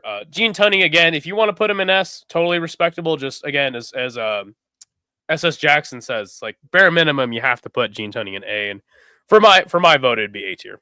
Given that it's SS Jackson, I'd assume he'd go for S as well, since he's got to keep that up. But we see the 12 votes have come in, and we'll get to Larry Holmes. 58% have him at S. So Doesn't have it at A. So now what do we do, man? What do we do? I think we have to put him in the middle. We got to put him in the middle. You know what? That's fair. That is fair. I think Skatesman's opinion is very important here, as well as Hank the Tank's. We got to respect the OG creator's decision. It'll be an interesting place for Jack Tunney. But you know what? I'll have him. We can always kind of adjust right here. Right as well. I think that's a good spot for him, right up there on the corner buckle. So, but still disputed to this day. But wait a minute, Anakin MMA said that A is fair, though. Yeah, no, we'll put him there for now. We'll put him there. We'll put him there anyway. I value number of title defenses as well. I feel like A is gonna fill up. Yeah, that's true. So that's a good enough spot for him. Let's get to the next big champion. Okay, so the next one will be Max Schmeling. Yes. And this is a weird one, ladies and gentlemen, because Ring Magazine at this time had started doing rankings, and Max Schmeling and Jack Sharkey were the number 1 and number 2. So again, per the rules, right, of lineal champion status, their first fight is considered the new lineage after Gene Tunney had retired. Now, Max Schmeling is the first Aljo we get in heavyweight boxing. Oh my! Being that he had won the title due to a vicious low blow that Jack Sharkey had landed on him, and he had to be carried out of the ring. Enjoy your Oscar, man. So yes, Max Schmeling does officially win the title off of a disqualification. Now, Schmeling had lost the rematch to Jack Sharkey, but at the time of his title win due to a DQ, he was 43-4-3, which is impressive. Did defend his title against Young Stribling, which is a hilarious name. Lost the split decision in the rematch to Jack Sharkey. Went on to beat the likes of, lose to Max Baer, Steve Hamas, who has a Wikipedia page. But before that, I believe he did knock Joe Louis out before that. I could have sworn he knocked Joe Louis out, but for First some two fights reason, with Joe Louis in 1936 and 19 foul. Wait, hold on. Let me look this up as well. Oh, that's right. Yeah. So Joe Louis KO'd Max Baer. He knocked him out in this fight right here. Yankee Stadium. There you go. This is the fight where he knocked out Joe Louis. Now, this was not a title fight. Neither man was champ at the time. But Joe Louis was on his way up. And I think that Max Schmeling is more part of Joe Louis's career than Louis would be of Max Schmeling's career. Yeah. But with that being said, I mean, having a knockout win over Joe Louis after you lose the title is pretty important. But yeah, just the fact that he did win the title off of a DQ, I think is going to hurt him. But another thing that we should talk about when it comes to Max Schmeling is the fact that he was considered like a very controversial figure because of his alignment just being German with the Nazi party.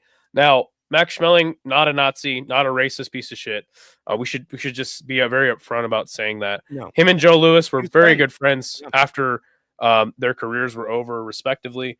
But yeah, just being tied to that Nazi regime at the time. And I mean, when he beat Louis, it was 1936. So anyway, I'm going to put Schmeling probably in C or B tier. In my opinion, it's hard to actually rank him.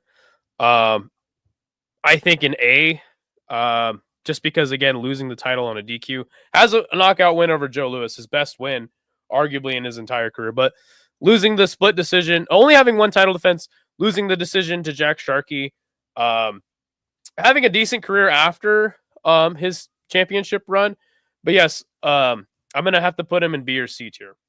Yeah, I think that makes sense. I think the big question going into this thing is, does his single win over Joe Louis by knockout, a young, emerging, close to his prime Joe Louis, does that bump him up to B?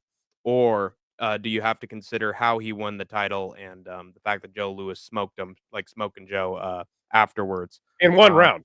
Yes, in one round. But then again, he had the red, white, and blue patriotism in him at the time. So he was just like Buster Douglas with his mother. He was That's a good point. That's that. actually a fantastic point. But let's look at. I think we should leave it up to the chat. I think we should as well. Max Schmeling. I will have him between B and C. What is up, Black Betty? He says Jack Johnson was mediocre until a white boxer, Joe Choinsky, who had beaten him before, taught him how to box properly. A little tidbit. Interesting, yeah. And he did fight Choinsky a lot, but as far as him being, again, you guys, I'm gonna link this channel. If you just Jack Johnson left home when he was just like a young lad and went to New York, the hub of boxing, and trained with the best guys. So not only was Jack, again, like all of these men, dude, like and we'll talk about this with Joe Frazier, like winning the heavyweight championship is fucking one of the hardest things to do in sport. And all of these men deserve immense respect. And Joe Louis or Jack Johnson is one of those men. Yeah. Another reason to respect Max Schmeling, reading this one part of the article about him. After retiring from boxing, Schmeling worked for the Coca-Cola Company. He mounted a comeback after the war, but retired permanently in 1948. So he did bounce back, and he was still winning fights after Joe Louis smoked him. And a lot of heavyweights don't bounce back afterwards and look absolutely rotten.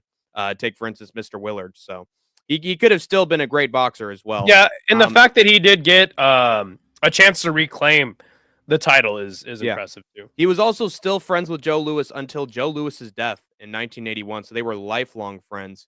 He also died at the age of 99 years old in 2005. He was born in 1905 and almost made it to 100 years of age before he passed away. A sporting hero in his native Germany. And honestly, he should be a sporting hero beyond the country of Germany, in my opinion, as well. It was long after the Second World War, it was revealed Schmeling risked his life to save the lives of 2 Jewish children in 1938. So this man is a hero regardless. At the age of 99, Schmeling was the longest living heavyweight boxing champion in history, and that's probably still a record that stands. Paradox says Buster Douglas better be on. Yeah, he was the lineal champ. Guys, like, if you guys don't understand what the lineal championship means, rewind the video. I explained it in the beginning. It seems like we cannot escape the love for Salvador Sanchez, and you got to just realize this guy. If you want to talk about GOAT conversations, then you got to talk about. Yeah, but we're not talking. We're talking about heavyweights. Talking about heavyweight boxings in particular. Switch hard flip, crook flip out. Do you know that technique, Idaho Skatesman? No. So nobody does. Bust the Douglas, baby. And yeah, heavyweight, especially with all the politics, 100%. 10 featherweight. Crazy that America made Schmeling a millionaire, but bankrupted Joe Louis. Yeah. Well, we'll talk about that. When we break down Joe Louis. What is the? Yeah. Do we have a decision? Tragically, Skatesman Max Schmeling has landed himself in C tier. Oh yeah. People have spoken based on our description.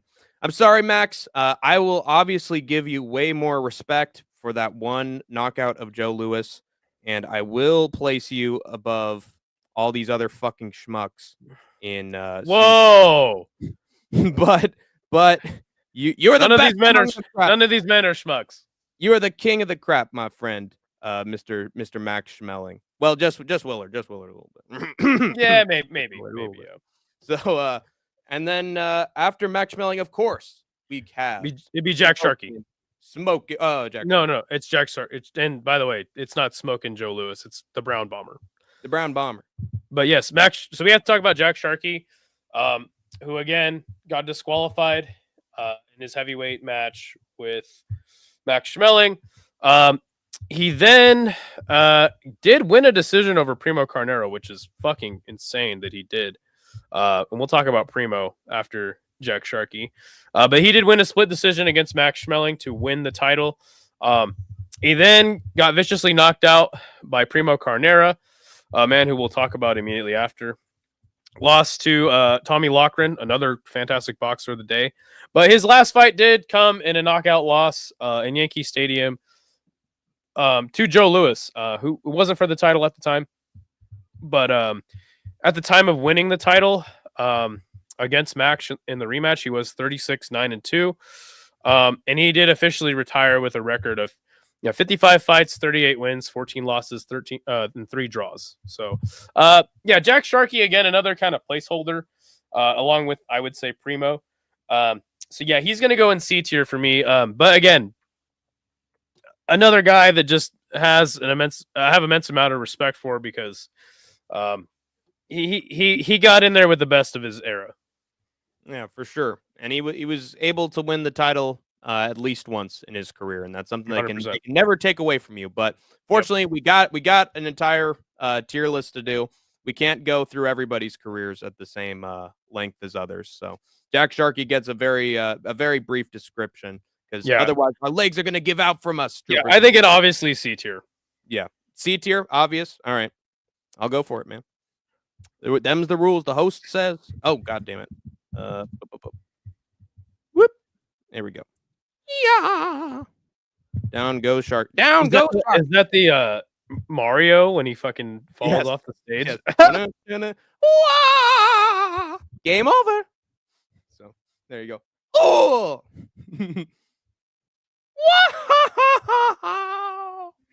But then after Jack Sharkey, who do we have, Skates? It's Primo Carnera. Oh yes, good old Primo. Let's take a look at Primo. So Primo Carnera was a giant man, like literally a massive dude. Let's see.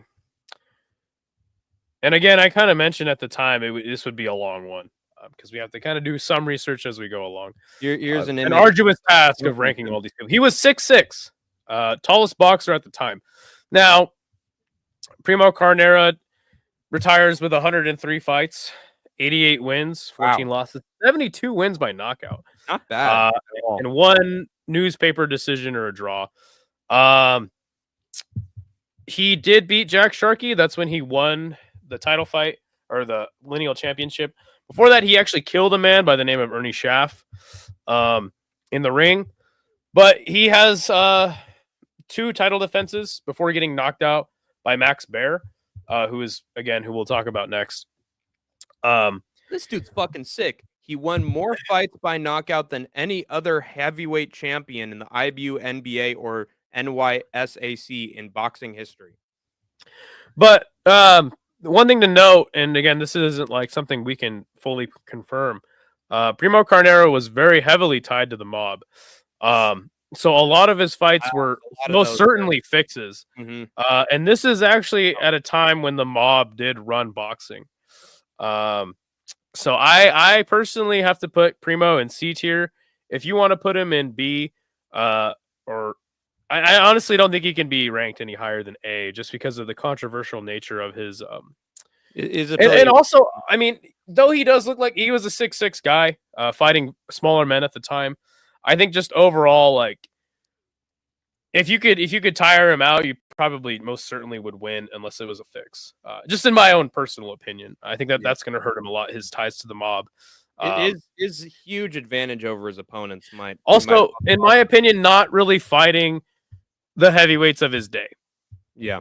He enjoyed a sizable reach advantage over most of his rivals, and when seen on fight footage, he seemed like a towering giant compared to many heavyweights of his era, who were usually at least 60 pounds lighter and 7 inches shorter. So, sort of like John Jones was dealing with a bunch of fat middleweights for a certain stretch of his light heavyweight championship run. Good old Carnera was dealing with a bunch of shouties, and not the best of his era. So, I got to agree with Skatesman here, but do you think his accomplishments, including his huge amount of knockouts, are worthy of him being in a poll?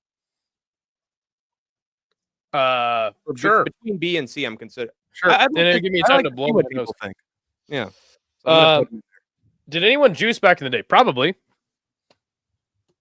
I must break you. Also, we're entering. What do you think about Tress's comment? 1934. Let me take a look at the comment. Did anyone juice back in the day? I say probably, most likely. The question is when Right back. were steroids really that I prevalent? mean, I think the Nazis, like Hitler, gave steroids to the Nazis. Yeah, and Primo is Italian, which isn't that far away. So, and just look at those guns on him, dude. Not every single part of him looks like it's full of muscle. So he might have been juicing. Also, the fact he was tied with the mob, like, come on, man. You're telling me they don't have a few substances in their back pocket in case he needs it? Probably around this era, we're seeing some juicers in boxing, no doubt about it. Especially with this guy around. Steroids weren't around until the 1950s.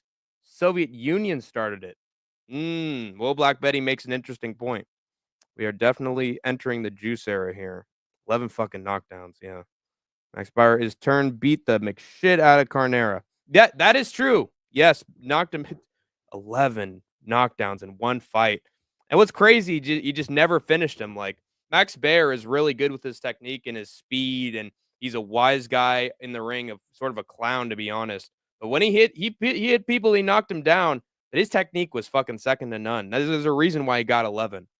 He's able to find that chin over and over again. What he didn't have in power, he made up with technique. Not saying everyone was empowered by smog and cigarettes, though. Yeah, that was the normal drug. White boys got pipes. Yes, sir. Pipes for arms. Let's take a look at the poll, and I'm gonna be between a B and a C.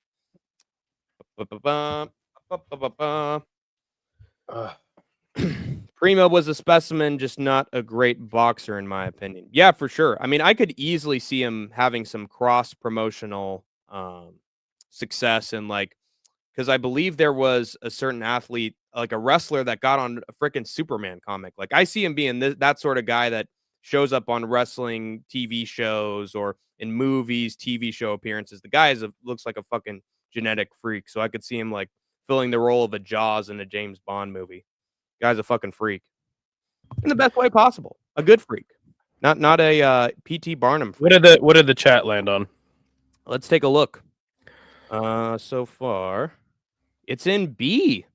50. Wait, no. That's at 50%. C is at 50%. It's split. All right. Well, I think we can end it and just throw them in C. Yeah, we got C for Carnera. There we go. That's why. Legendary SS Jackson can't choose. So we will choose for you, troopers and grinders, since you are not educated enough to make a final decision. So we will do it for you. It's arguable if we are as well. So listen, there's a reason why these guys are in the draft. Okay, couldn't graduate from college, couldn't get themselves a degree, had to be in the SkateTank Army. But let's go on to the man who beat Primo Carnera, or did he retire? Yeah, that would be Max. That would be Max Baer. Yeah, it's Max Baer. Knocked him down 11 times. Absolutely fucking smashed him. So let's take a look at Max. Max Baer. Here we go. What a ham this guy is. But what an OG he is for winning the belt as well. Yeah, look at those Jerry curls, man. Max Baer was a film star, actually. Yep. And I think he had a brother that was in I think he was in fucking the Beverly Hillbillies. Anyway, and also a boxer in his own right. Now, Max Baer, he did win the title against Primo Carnera by knockout. Beat the absolute dog shit out of him. Has wins over Max Schmeling before winning the title. But he did lose the title immediately to James J. Braddock, the Cinderella Man. And I guess we could talk about him while we're here too. Sure. Television. Baer appeared in an episode of television's Gunsmoke. Episode entitled That's hilarious. Never Pester Chester. That's hilarious, dude. He's also on but yeah, he was 47 when he did beat Primo. Losing to James J. Braddock and Joe Louis immediately after. Holy shit. It says that he had a fight at the Ada County Fairgrounds in Boise in 1936. That is hilarious. Yeah, Skatesman right there. But Max Baer, after losing to Joe Louis and James J. Braddock, the Cinderella Man, respectively, went on a long win streak of 20 fights. Wow. Yeah, he went on a 20-fight win streak after that. And then was up and down, eventually retiring in 1941. Did lose by TKO. So he does retire with 81 fights, 68 wins, and 13 losses. I think that Max Baer is probably going to go in C tier. Interesting. Would you say that probably warrants putting up a poll of whether or not he should be placed higher? Because he did go on that big-ass win streak after he defended his belt. I don't mind that. Good to see you, Amberly. It's been a minute since I've seen you in the chat. Amberly Rose, let's fucking go, dude. Yeah, with Max Baer, I sort of consider him like a Strickland to boxing, where it's just like very hammy in the ring, where you're like, yeah, let's go. Or when someone hits him, like, oh no, he didn't hit me, you know. And looking at that fight with Primo, like he knocks him down 11 times and he beats the crap out of him. But there's so many moments in that fight where he's like palling around. And again, I think that that's a testament to like how not good Primo was. In the retrospective of heavyweight champions and clown him and humiliate him. And but I also think that James J. Braddock, the Cinderella Man, I think he was like one of the largest underdogs ever in boxing. Yes. And I think that he has to be C tier as well. So yeah, I think I put them both in C tier. Just kind of placeholders for the inevitability of the man who is Joe Louis. Yes, sir. But until then, I have Max Baer in the poll. It is very impressive that he kept on winning boxing fights afterwards and showed that he had a very successful style for the era as well. Just a tough son of a bitch. Is he known for having a lot of knockouts? Let's look at 68 wins, 51 by knockout. Okay. That's crazy. So he does have knockout power.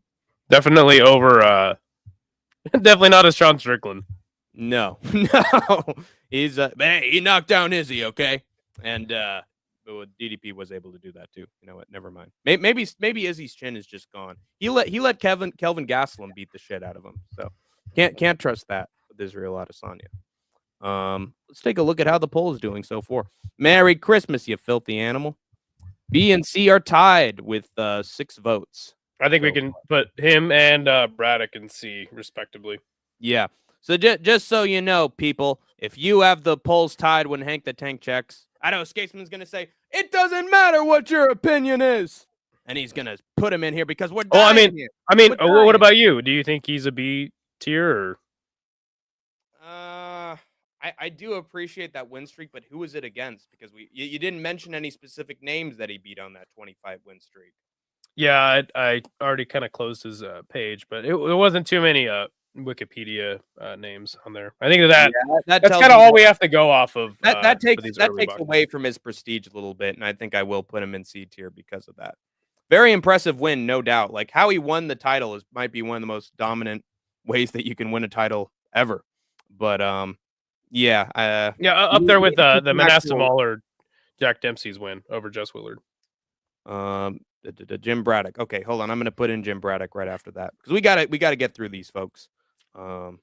Jim Braddock we will put in C tier as well. And I like this image of James J. Braddock. Look at that guy. He's just Cinderella man. Yeah, good old Cinderella man. Look at that perky smile of his, man. Gotta love an old hometown boy, American boy right there. Yeah, Bear only one defense, exactly. Whip, whip, whip, whip. Both of them go in C because they were conquered and snapped out of existence by the inevitable Joe fucking Louis. So Joe Louis had a fight with James J. Braddock in 1937. He had only one loss up to this point. That was to Max Schmeling by knockout. Now, if you notice, since Jack Johnson, there was no black heavyweight champion, and Joe Louis, in order to get the heavyweight title fight against Braddock, he had to give up a large percentage of his purses for the rest of his boxing career to Braddock. This was just an agreement that he made. He's like, hey, look, if I don't do this, like, I might not ever fight for the heavyweight title. So he decided to take that opportunity. Joe Louis, obviously, avenging his only loss to Max Schmeling at the time, and went on a record 25 title defenses. And it got to the point where they called it the Bum of the Month tour. Okay. Now in that Bum of the Month tour era, he had beat fantastic boxers, not just bums. But really, the controversy doesn't start for Joe Louis up until the 50s. It was at this time, the late 40s, early 50s. It was at this time that people talk about the four kings of boxing, which, by the way, Hagler Hearns, two of the four kings in the 80s. There was a four kings before that, and it was in the 50s. It was Joe Louis, Ezra Charles, Jersey Joe Walcott, and Rocky Marciano. He then competed against two of those other three men in Walcott and Charles, and he won a split decision over Jersey Joe Walcott in 1947. And a lot of people said that he totally fucking lost and that was a robbery. But he did come back and win did knock out Jersey Joe Walcott. So definitely something to mention there. When he did come back again, he had lost to Ezra Charles. I think that he had retired, though, at this time. And then came out of retirement to fight Ezra Charles. Because after, like, Joe Louis was such an immense force in boxing that nobody gave a fuck about Ezra Charles because he didn't beat Joe Louis. So he had to come back just to kind of solidify and really to hype boxing back up again, because I think Ezra Charles versus Walcott was like one of the least attended boxing matches of all time. Yikes. So he kind of had to come back. And then he did lose to Ezra Charles. And again, this is when he was fucking 59 fights into his career at the age of 36. So Insane. losing to Ezra Charles, Sacrificial lamb. going on a 8 fight win streak before coming back out of retirement to fight Rocky Marciano, which, by the way, he is officially credited as being 395 years old when he fought Rocky Marciano. So wow, bullshit fight. That's longer than Max Schmeling, man. I think we finally found the boxer that outlived him. But yes, he did only lose to Rocky after that. So yeah, only losing to Max Schmeling, Ezra Charles, and Rocky Marciano. I think it's very clear that Joe Louis is S tier and probably, in my opinion, the greatest heavyweight champion of all time. Yeah, and just this one piece of trivia on his site says it all. He was victorious in 25 consecutive title defenses, a record for all weight classes, longest single reign as champion of any boxer in history. Now somehow Sugar Ray Robertson is a better boxing goat than him, but those are incredible stats. I would agree. Incredible stats. But Sugar Ray Robinson did it across multiple weight classes. So and I had think, a longer run of wins too. I think even having a pull up for this guy would be disrespectful, because it seems clear that he's the cream of the crop. He's an S. And sorry, Jack Johnson, I got to move you a little bit. There you have it. Undefeated. He was defeated, but that was only 3 defeats. Until Max Schmeling, the GOAT, knocked him out. So there you go. Did the Chael's son into Anderson Silva. And after Joe Louis came Ezra Charles. Yes. Interesting. Yeah, you sorry, but Ezra Charles look a little goofy sometimes in these pictures. I don't exactly blame. So Ezra Charles, known as the Cincinnati Cobra. So Joe Louis had retired. And so him and Jersey Joe Walcott had competed for the title. The year was, let me see. Sorry, the year was 1951. And so he had already had 2 wins over Jersey Joe Walcott at the time of their official heavyweight title fight. And it was kind of a foregone conclusion that he would kind of beat him. So he did beat him by knockout. And sorry, I'm skipping ahead. Also, I want to mention one last thing about Joe Louis before we get to Charles. Lewis was instrumental in integrating the game of golf before Tiger Woods was doing it, helping break the sports color barrier in America by appearing under a sponsor's exemption in a PGA event in 1952. So, on top of his incredible boxing status, he was one of the pioneers who helped integrate sports. So, I was skipping ahead. Sorry. So he had 3 wins over Archie Moore, which again is one of the best cruiserweights of all time.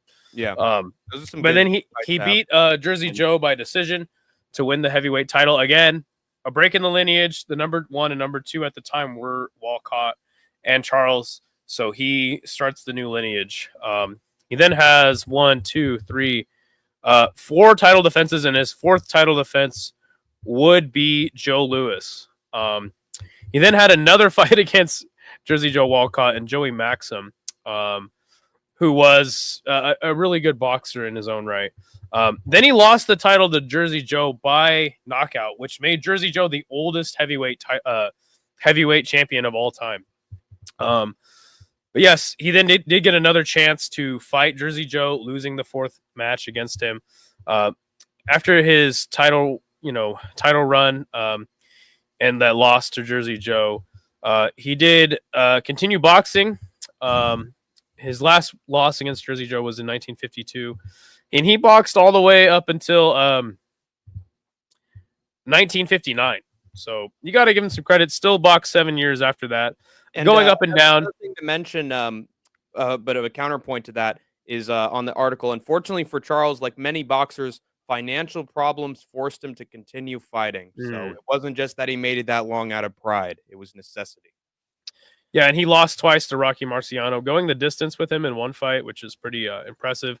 But yeah, Ezra Charles, one of the best boxers of the 50s, probably the second best.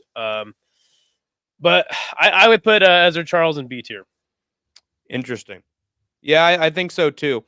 But it's some a little piece of evidence to make a case for A.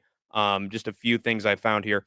Ezra Charles, who else has been great in every division that he fought in, says James Tunney. Ezra Charles was one of the greatest ring technicians that ever laced on a pair of gloves. He could seamlessly blend between defense and offense and adapt on the fly. And I also noticed that even after he lost his title, in the rematches, he came very close to winning the world title. Yeah, some of them were controversial matches. Yeah, so he was also posthumously inducted in the International Boxing Hall of Fame as part of the inaugural class of 1990. So he's one of the very first boxers inducted in the Hall of Fame. I think that's good enough to wonder whether he makes A or B. Yeah, I mean, in my opinion, you could put him in A, but he never won a title in another weight class. So I don't know really exactly why, but hey, there you go. SS Jackson says bare minimum A. I think that we should do a poll. I'm not going to put him in S tier, but yeah, if you want to go A or B, what about you? Do you think he should be in A or B? I'm very impressed with some of the things that these boxers and analysts are saying about his style when he was actually fighting, and the fact that he didn't get finished by some of these great boxing champions that would come after him and kept things very close. I mean, he did get finished by Rocky Marciano and Jersey Joe Walcott. That's true, but just the fact that he even beyond just needing the money, like that he lasted so long after he lost his belt, that seems like another good run. And unlike Max Baer, he had this post-title run against some of the best names in boxing. So I think that counts a little bit. I will put Ezra Charles in the poll. Let's see what people have to say about this. Ezra Charles. Definitely a strange, one of the most interesting names, I think, ever. Ezra the Lizard Charles. You can cut off his tail and he'll grow it right back. Amazing blue-bellied lizard. Also, having those wins against Archie Moore is pretty impressive. Yeah, it's a good accomplishment. Hey, look who finally decided to show up. It's Kobe Wiggle. Welcome to the SkateTank Army. Kobe Wiggle. Yeah, I think that he is the only man to go the distance with Rocky Marciano. By the way, Joe Louis would have beat him if he was really younger. All right, we got to wait a little bit for what the people have to say. What do the people want? Respected for his slick defense and precision, and is often regarded as the greatest light heavyweight champion of all time. That's quite an honor, if I do say so myself. I didn't say him say he was light heavyweight champion on Wikipedia, but maybe I'm just skipping that bit of information. One of the greatest fighters pound for pound, having defeated numerous Hall of Fame fighters in 3 different weight classes. So he's sort of like in the same ilk as Mick. What was his name? Bob Fitzsimmons. Yeah, Bob Fitzsimmons. He's in that same ilk of Bob Fitzsimmons, as going between multiple weight classes and finding success in all 3 of them. That's worth respect as well, in my opinion. Because I remember I chatted with Skatesman about this, and he said that beyond just ranking the title runs, we're ranking these champions based on what their boxing careers were overall. And it seems like Ezra Charles has actually had quite the underrated boxing career outside of being the heavyweight champion. I mean, in bringing up all that stuff, I think that he should probably go in A tier then. Yeah. A and B, and with 3 votes, people have it today. So Perfect. I think I'm going to end it, and I will give Ezra Charles the respect he deserves and put him in A. Good shit. Now, with that being said, talking about the next man, Jersey Joe Walcott. Does Jersey Joe go in A tier then? Because he had so many fights with Ezra Charles, fought Joe Louis, beat never does have a win over Joe Louis. Yeah. But did lose a controversial fight to him, in which a lot of people said that he should have won. Did you ever watch that fight? I don't think so. I wonder what your reaction would have been if you'd have watched it. Yeah, back. maybe I should watch that fight. But I think that if we're talking about the 4 kings of the 50s, Joe Louis is definitely, Joe Walcott is definitely the least. He's the lowest one on that list. Right, but he still deserves to be placed in there.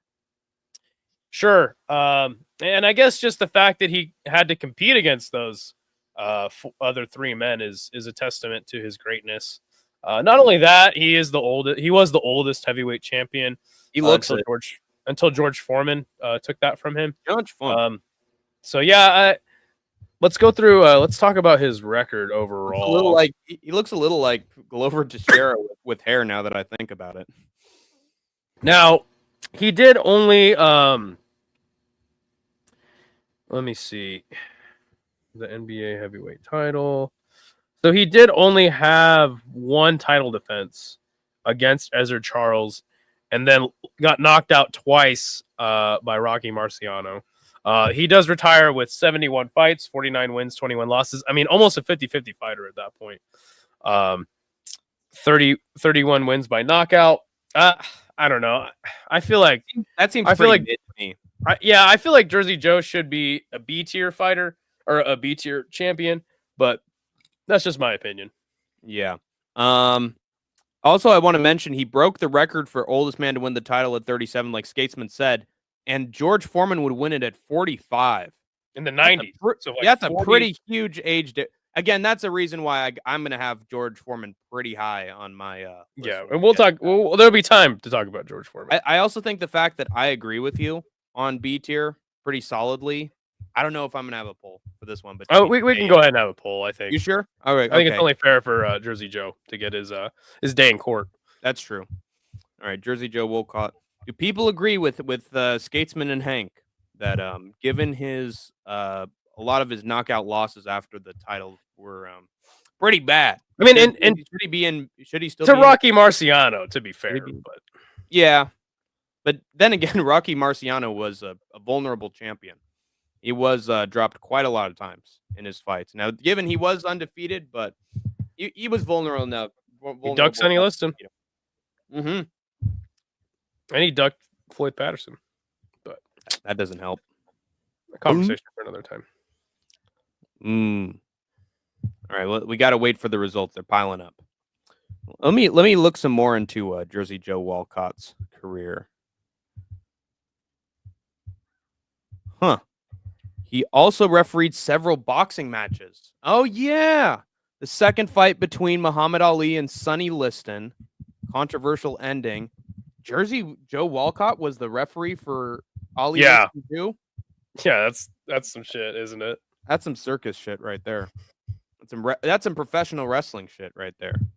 Like literally. Walcott was not asked to referee again after that fight.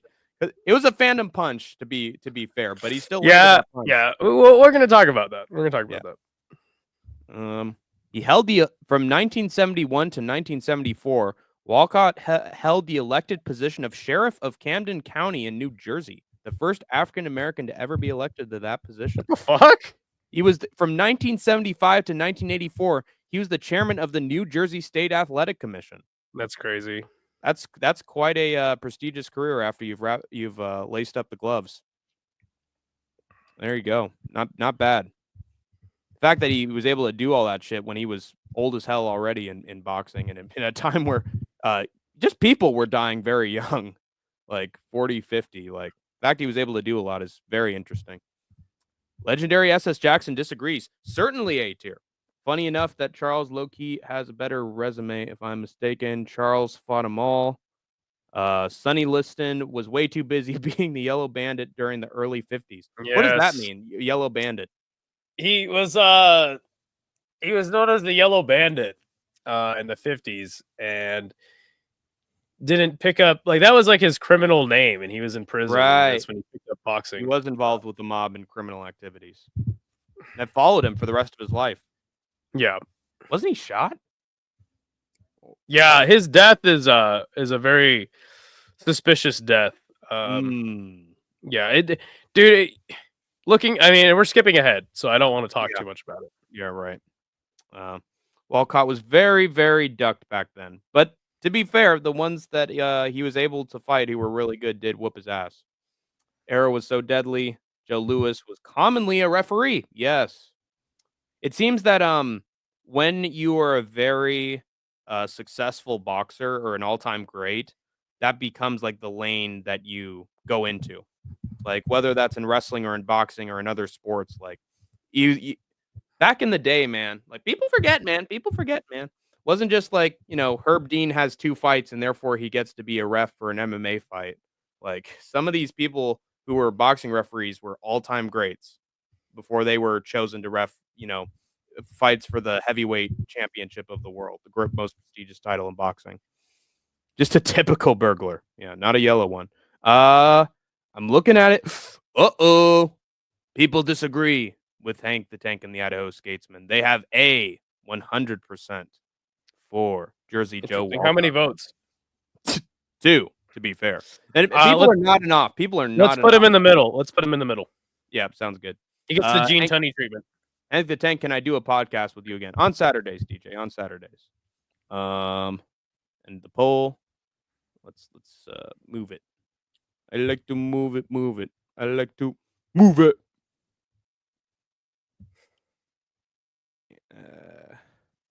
Now put him in the middle of a B and C. Yes. B and C? Or you mean A and B? Did people had him at A. Oh, okay, yeah, A and B, sorry. He gets the Gene Tunney treatment. Yes. And then after Jersey Joe Walcott, was that Floyd Patterson? It would be Rocky Marciano. Oh, Rocky. There we go. So yeah, the Rock, the Brockton blockbuster, Rocky Marciano, famously retiring 49-0, only beaten by Floyd Mayweather was that record. Rocky Marciano, man, on the way up, he was not respected, and he even had a win over his brother at one time in the professional boxing ranks. But he would prove his status as an all-time great. Again, going up at other 3 kings in the 50s, beating all of them, Ezra Charles, Joe Louis, and Jersey Joe Walcott. I don't think we need to talk too much about Rocky Marciano. Definitely is going to be an S-tier fighter, and for my opinion. Retired. Did he duck Floyd Patterson? Did he duck Sonny Liston? Probably. But regardless, he did tragically die in a plane crash, so we didn't really get to see exactly what his career would be after after his retirement. He was gonna fight Ali at one point. There was like a whole film made, and Rocky Marciano had like lost a bunch of weight. I think he even wore a toupee for the filming of that. Yeah. But yes, it was an interesting thing. But yeah, to me, I don't see how you could rate Rocky Marciano under S tier. I used to say, Rocky Marciano is overrated, but after doing enough research on him, I think that he is handily in S tier. Just again, didn't have quite the extensive career that a lot of these other guys did. Yes, it was a computer simulated refereed fight. It was very interesting. It was a movie. But yeah, you should check that out. Yeah. Hank. I've seen snippets of that movie as well. It's very entertaining, but not prestigious. The question is, does Rocky Marciano rank above Jack Johnson?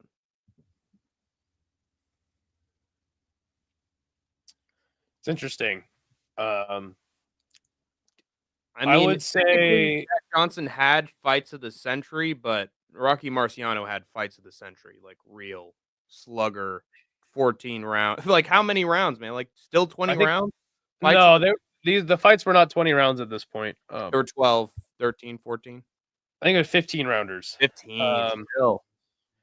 But I would say Jack Johnson's career overall is more extensive. But I think if you were going to talk about just his heavyweight wins, I think that Rocky Marciano has better heavyweight wins. But I would put him just underneath Jack Johnson for my opinion.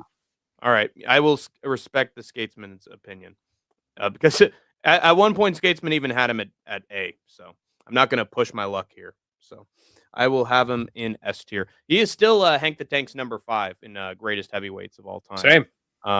He was an incredible fighter in a weaker era. Beat a few greats, but at the tail end of their careers. That, to be fair, that is true. But 100%. Still put on incredible performances to boot, though.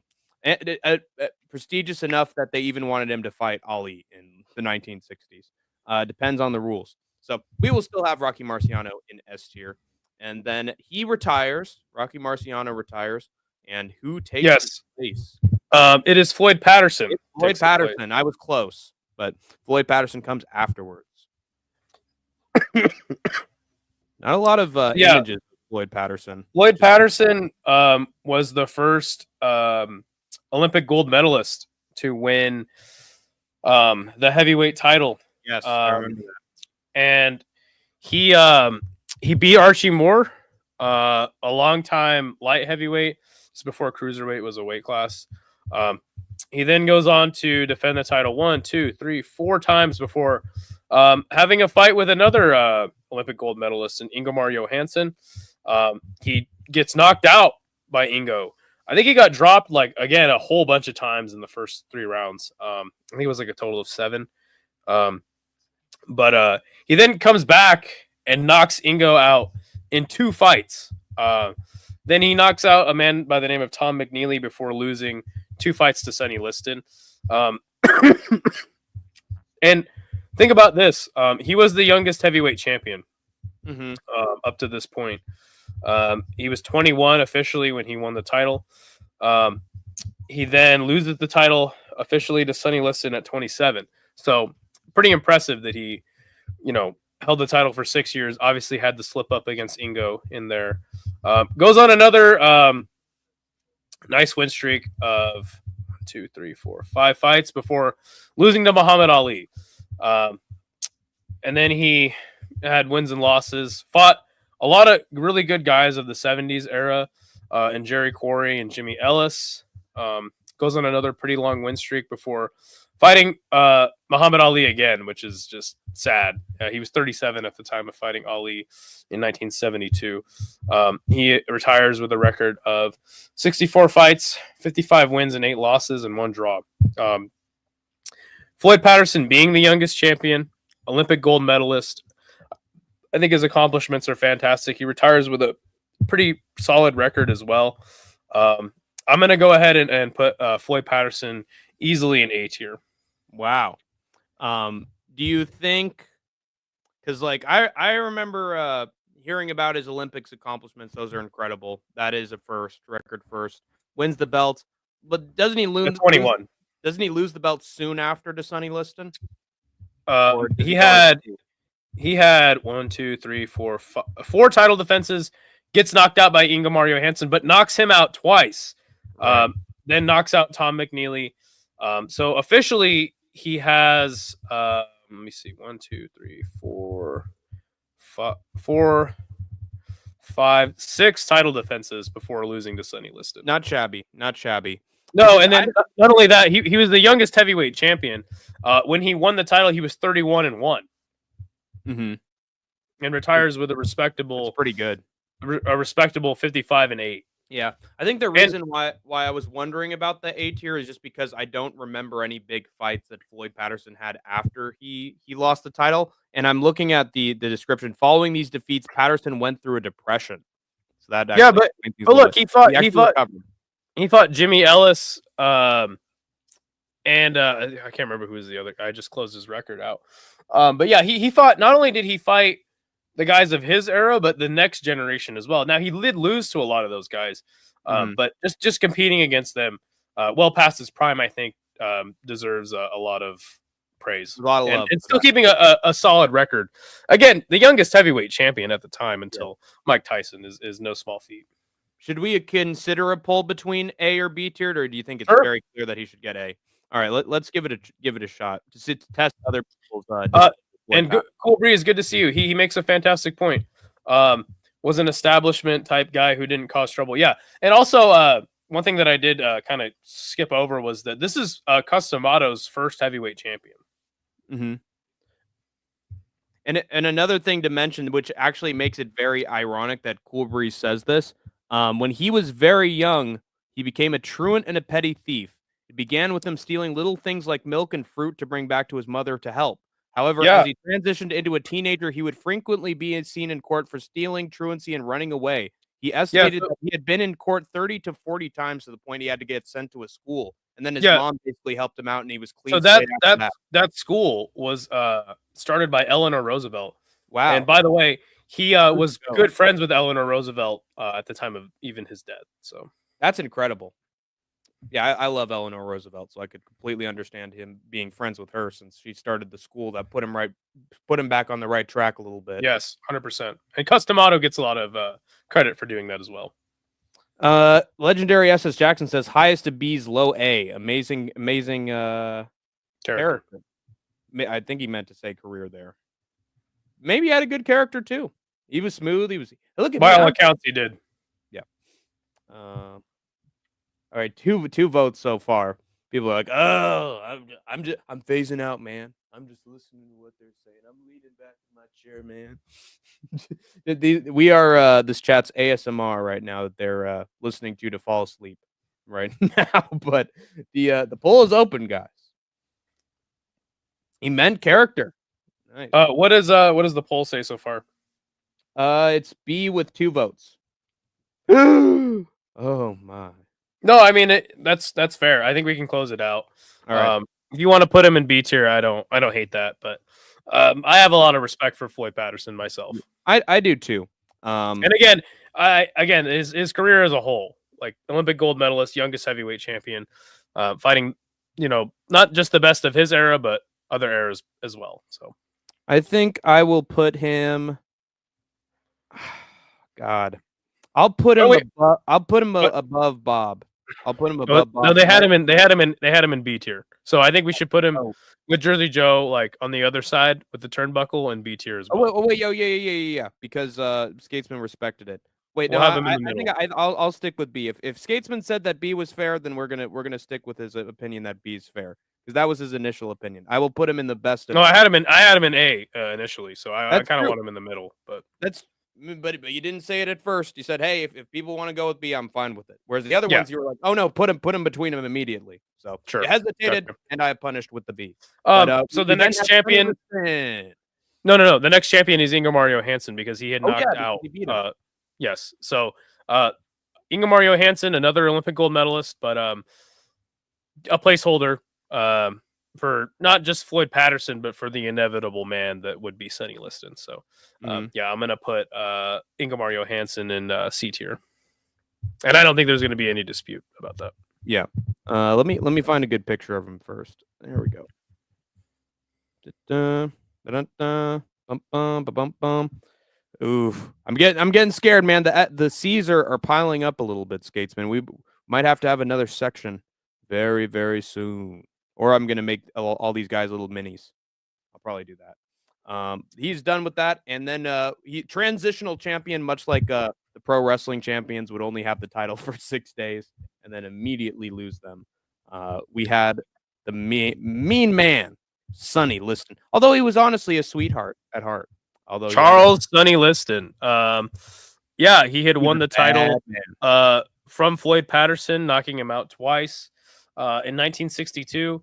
Again, unfortunately for Charles Sonny Liston, just kind of known as like a placeholder for Cassius Clay. also known as Muhammad Ali.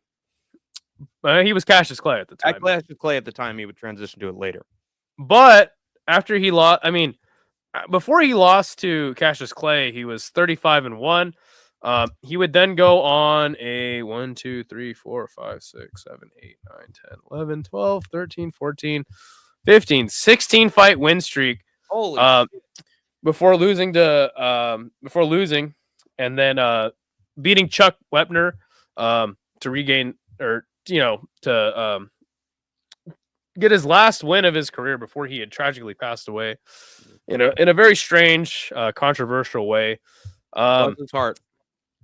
Look, I mean, for me, and actually my stepdad, one of the first boxers that he had told me about was Sonny Liston. And yeah, I mean, Sonny, I'm going to put him in B tier. If you guys are going to put Floyd Patterson in B tier, I got to put Sonny Liston in B tier. The only difference between Sonny Liston and Floyd Patterson is that Sonny Liston was the opposite, like very controversial figure, a guy that had a hard time even getting a title fight.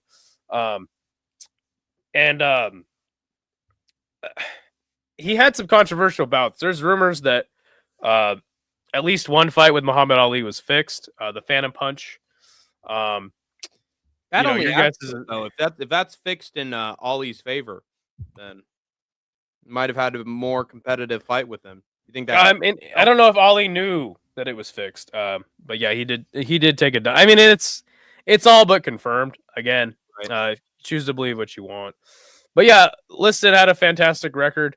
But yeah, just a guy that I think that history has been nice to, but also like mean to, because he didn't get those opportunities that he probably should have had early on. And then again, just dying tragically before really his career was over. I think that there's a case that he would have competed with guys like Foreman and Frazier as well. This one's really hard for me, guys, because I really want to have Sonny Liston in there at A, just because he's so fucking powerful, so impressive in how he won the title. Went on an insane win streak. I'll negotiate a trade where I'll put Floyd Patterson in A if Sonny Liston joins him too. I mean, he had 39 knockouts in his 50 wins, so that's pretty impressive. But insane. I don't know. I don't think that I can put him in A tier. I think that there should be a vote. But yeah, I will totally concede that. If Floyd can be an A, I think Sonny should be an A. All right. Here's the deal, guys. If you can get Sonny Liston in A, Floyd Patterson will join him in all square. So, SS Jackson says, I don't believe Ali pulled the punch, but perhaps Sonny did fake the count. That's kind of where I'm at with it. Yeah. Gonna make me go through the list of guys that the same guys we're having wars with. I think he's talking about he's having an argument with Black Betty about the 50s era of heavyweight boxing. That really makes that iconic punch of Muhammad Ali like very like in a gray area when you think about it, because that could have very well been a fixed image. Like it wouldn't be Sonny Liston like this. Oh God, he's got me down. You know, it'd be like, oh God, I'm getting back to my feet. I'm ready to go for it. But I think Ali would have been like, yeah, regardless. So the shot of him with that. He says that I'm not mad at A, but just keeping it consistent. Okay, who do we have in B tier so far? Let's take a look.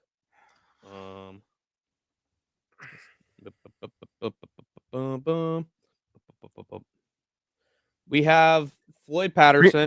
We have Floyd Patterson. We have James J. Jeffries, and we have Tommy Burns. Burns.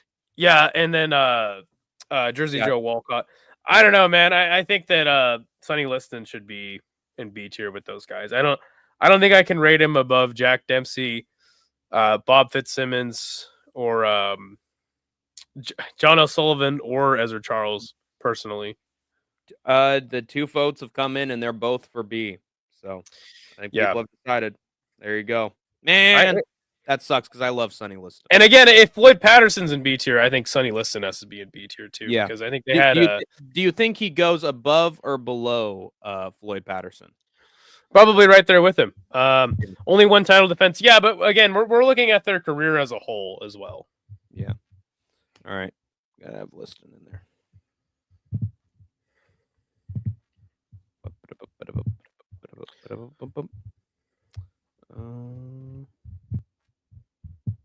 This was a very important series of fights between Sonny Liston and Muhammad Ali, as well as reflect a difference in sort of an age gap in the culture. The youngsters were really rooting for Muhammad Ali, and the old heads were fully behind. Yeah, Sonny. the Louisville Lip, Cassius Clay. The first like real talker in boxing. Yeah. Did not pull back his punches in the ring and outside the ring. Yeah. So not afraid to obviously Cassius Clay is the next lineal heavyweight champion. One of the best, most entertaining careers in all of sport is Muhammad Ali. And I've long said, like, hey, Muhammad Ali is the greatest. He is the greatest. Joe Louis is the best. Yeah, you know what I'm saying? Take that for what it's worth. But I just think that Joe Louis with the 25 title defenses can't be matched. So I personally, I think that Muhammad Ali's late career hurts him a lot and that he just boxed way too long. But, Rumble in the Jungle and Fight of the Century, I mean, obviously Muhammad Ali is S tier. I don't even know what really can be said. And I also think that the fact that he had his boxing license revoked hurt him a lot. He might have even went on to do even better things, but he did lose time in his career. So S tier for me, but I don't rate him above. I think you can rate him above Jack Johnson and probably put him number 2 just behind Joe Louis for my opinion. Yeah. Also, his boxing literally ended global conflicts. Like he had a boxing match like between 2 sides. I believe it was Israel and Egypt, and he boxed for them in front of them, and it literally pushed them to have peace talks together. This guy's influence was unbelievable. Skatesman and I, we talked about how I believe the Thrill in Manila got 1 billion views from people at the time. Like, you have to like. Muhammad Ali is just sort of like an exception to the rule where like his boxing was like beyond just he was, fantastic for his accomplishments. Like his boxing changed the world. So I think and everything he did outside of it benefited the sport, in my opinion, and made boxing huge. So 100%. I'm going to consider those as factors as well. Obviously, I think I am going to have him behind Joe Louis. Skatesman and I, we both came to this understanding. There's certain guys like even Sugar Ray Robinson's above Muhammad Ali because of what he was able to do across multiple. In my opinion, yeah. But as far as like cultural icon status, Ali is the greatest. Yeah, the greatest. So there you have it. Also invented rope-a-dope. So there's that. That's a huge legacy in my opinion. Also, he won the title 3 times, and I know that's sort of like. Hey, Israel Adesanya trying to be a 3-time world champion. I don't care, dude. You lost that belt a bunch of times. You got to strip because of Nam the first time. Okay. Yeah. The only man to win the lineal title 3 times is Muhammad Ali. But he was bested by Joe Louis in 1971. By Joe Frazier. My apologies. So Joe Frazier, another Olympic gold medalist. Also was blind in one eye at the time of his fight with Muhammad Ali and George Foreman. I don't think that can be understated. Joe Frazier, though, he does get knocked for losing to Foreman and Ali later in his career. Yeah. Also, another man who boxed past his prime. he had that last fight with Joe Frazier was really a sad one. The But 70s that were fight, they were not very nice to Joe Frazier. The 70s. yeah, and that the Thrilla in Manila, one of the most brutal fights of all time, probably because of the humidity and the heat, where he had retired on his stool, and he had pushed Ali to the brink in that match. So for me, Joe Frazier, I would love to put him in S tier. I think that he has a case to be in S tier, but for all intents and purposes of this list, he's going to go in A tier for me, but a very respectable A tier. Yeah, I think and then as SS Jackson says, only 2 title defenses as well. Yeah. So. And also the fact that the young ass George Foreman made him look silly in there, just beat the absolute dog shit out of him. Like one of the great performances in heavyweight history. Yeah, and Frazier had that peekaboo style. I personally think that Foreman would have smoked Mike Tyson if there was a fantasy matchup. I think that Foreman would knock out Mike Tyson personally. Yeah, but Smoking Joe, love him. Has had great fights in the 60s, incredible performances, so much power, and I think his fight with Ali is one of the greatest boxing matches of all time. Ali was a scumbag for what he did to Frazier. Yeah, that's true. He was a dick. He insulted him constantly in that interview. Just mentioned personal shit, and I don't know if it was trying to sell the fight or just the fact that he really fucking hated.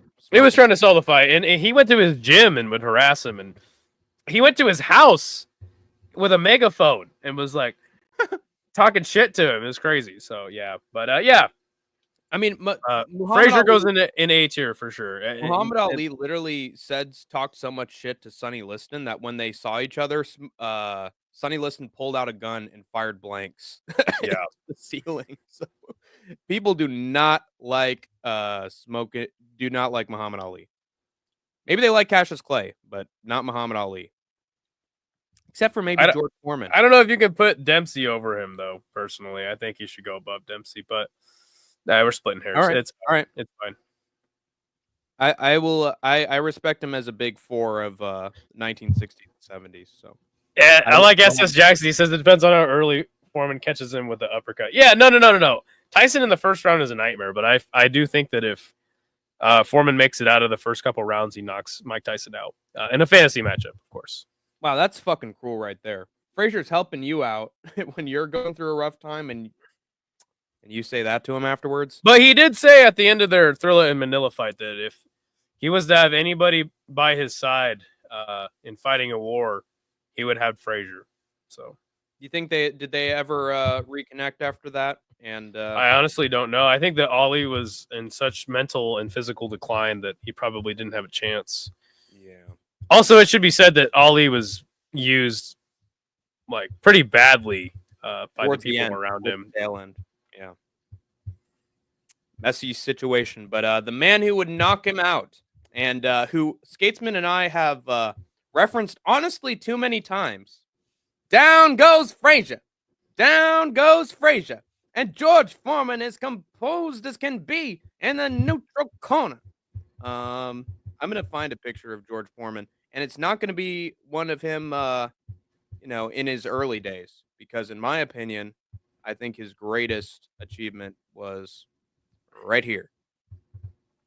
Winning the heavyweight belt at 45 years of age against Michael Moore in, I believe it was 1990 that he won the belt. Yeah, something like that. Well, I guess, insane, dude. As we're talking about him now, so I better check. So George Foreman did win the title against Joe Frazier, knocked him out when he was 24, which is just another insanely impressive thing. The Rumble in the Jungle in Kinshasa, known at that time as Zaire, he lost that fight when he was only 25. He then went on to beat Ron Lyle, Joe Frazier, go on a nice win streak, lost the decision to Jimmy Young, and then he had a 10-year break in his career. He comes back in 1987, goes on a nice win streak. He then gets a fight with Evander Holyfield in 1991 at the age of 42 and loses a decision.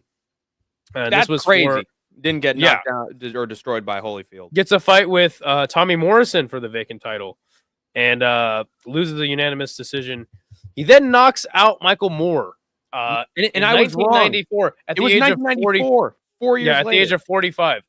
And that's what basically made him reclaim the title of the lineal title. Now he does go on to win a few fights after that. He had a majority decision against a man named Axel Schultz, which was controversial at the time.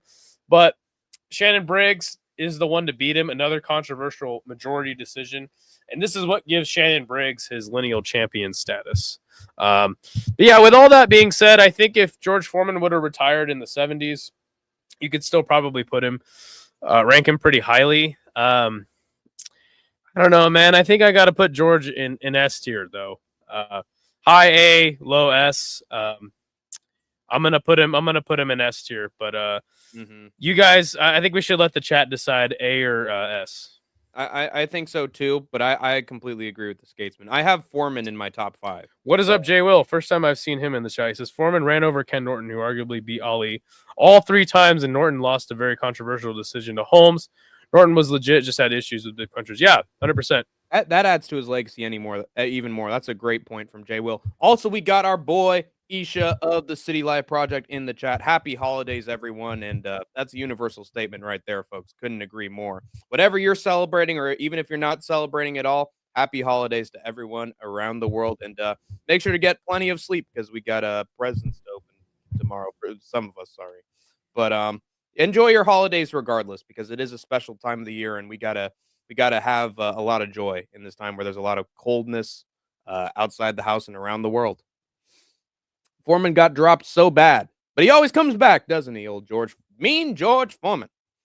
I think the fact that we reference George Foreman so much on this freaking channel, it would be a shame if George didn't make it an S.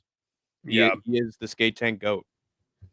But we will have it between S and also you got to consider when ranking George Foreman that he smoked Smoking Joe Frazier like he was being turned on his grill. You know? Well, yeah, and then I mean, just the fact he even came back in the 90s is just so impressive. And was still knocking people out. And that's another thing to consider about George Foreman. He might be the most powerful puncher in boxing history. Yeah, definitely. 40 years old, definitely and up there. Everybody. Last thing to go is the power. Even Michael Moore, which is young and in his prime, he was knocking that fool out. So, incredible power, God-given power with George Foreman. The fact that he was so young and knocking fools out too, like, just insane. In boxing, in the Olympics, he was knocking boxers out, and that's hard to do.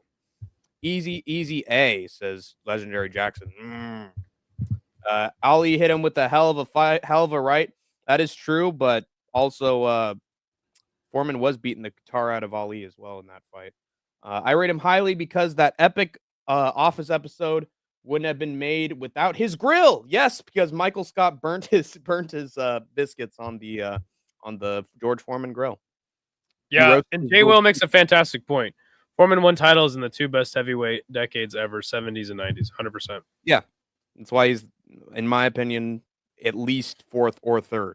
So that's I don't think you can even argue that he's anything other than S. OG Martin Bacoli definitely S tier. Yes, I completely agree. Clutch points for the Foreman grill on top of everything else. And also remember that George Foreman, on top of being a great boxer, was a fantastic commentator in the sport of boxing and gave back to the sport even after he was and it's crazy because in the 70s he was such a dick. He's like a shitty dude, and then he changed his life around, went religious, became a pastor even in the 90s. Yeah, found God.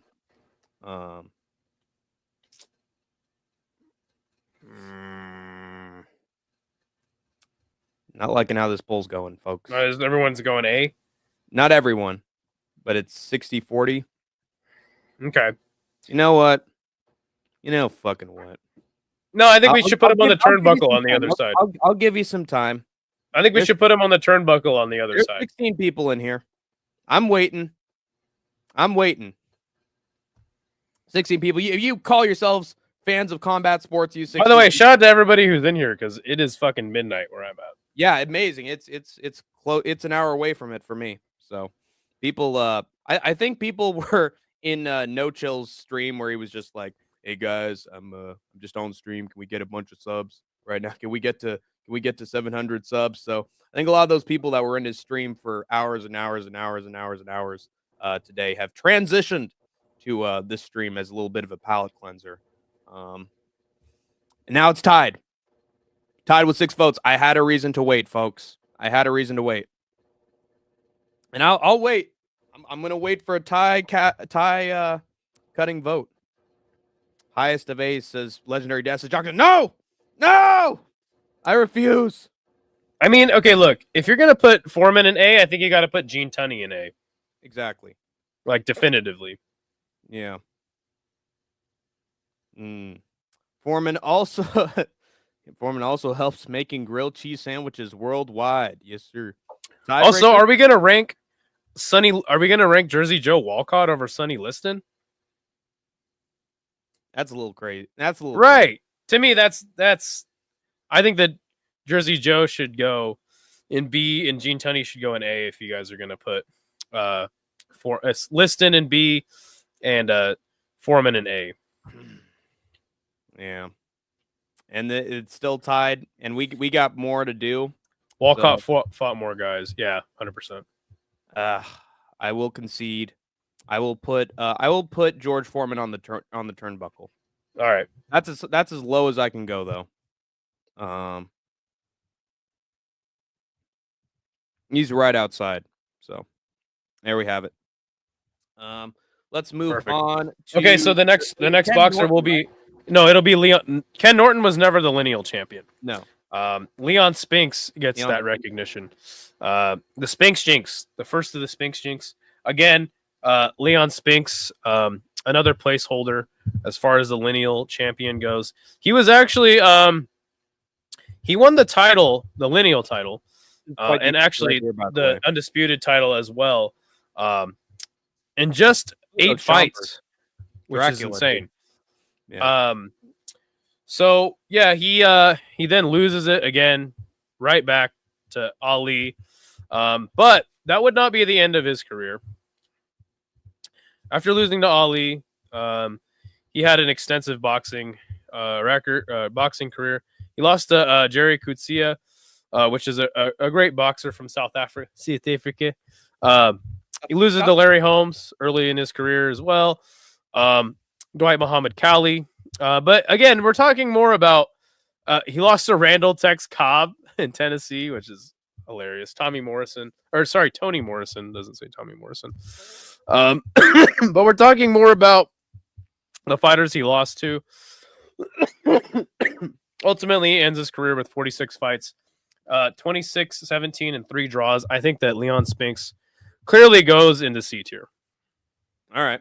Makes sense. He's a transitional champion. And the fact that the guy he beat him right back, that sort of makes him like the Al-Raq Hassan of the late 70s, early 80s, right?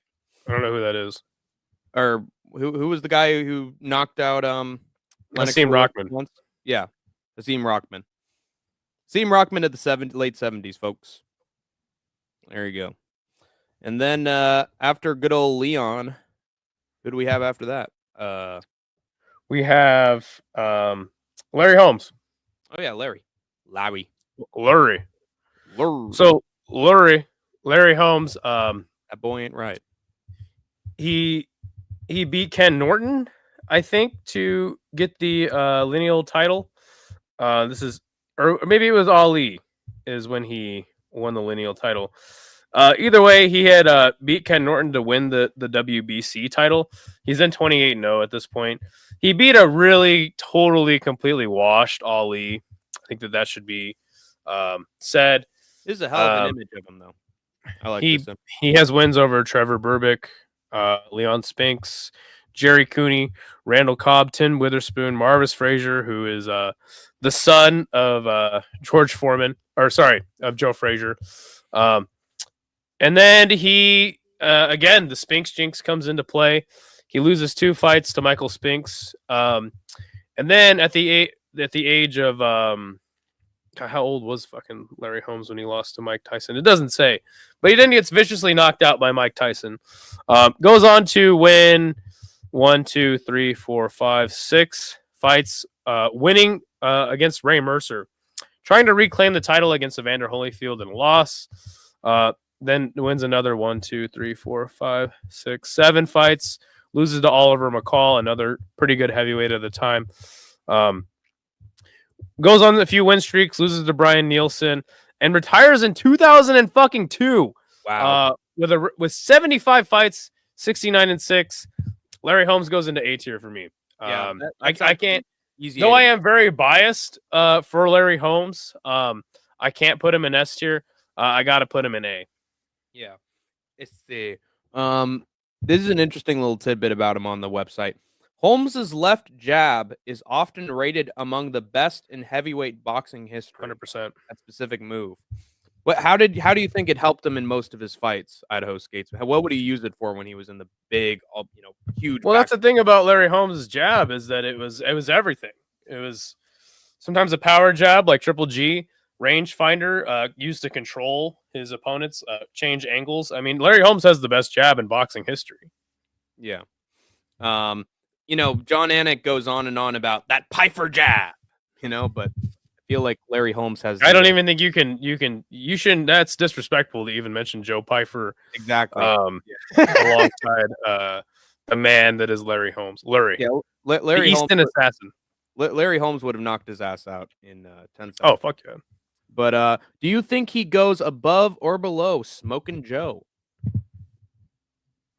Fuck.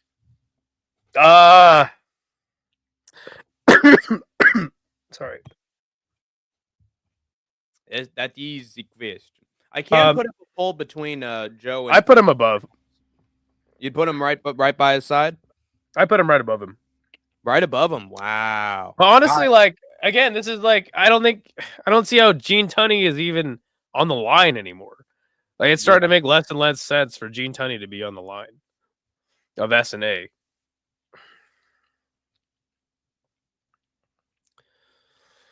Yeah, not only that, above Joe, 20 title defenses, damn near tied Rocky Marciano's record, but it just wasn't meant to be. Yeah, to set up his right, 100%. With that 1-2. Oops! I think my mouse slipped, guys. I don't know what I just did there, but I'm sure it was nothing. Nah, Gene Tunney, he can't be on the line, especially talking about all these other great heavyweights, putting them in A tier easily. No argument for S tier. But yeah, so then we have to talk about kind of another transitional champion in Michael Spinks. Again, the Spinks jinx comes into play.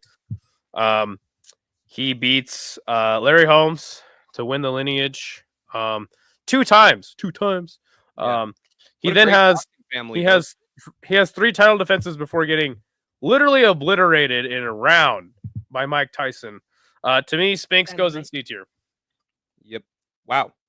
Transitional champion, right? Yeah. Transitional champion rule. There you go. Wow. SS Jackson put him in A tier. Holy shit.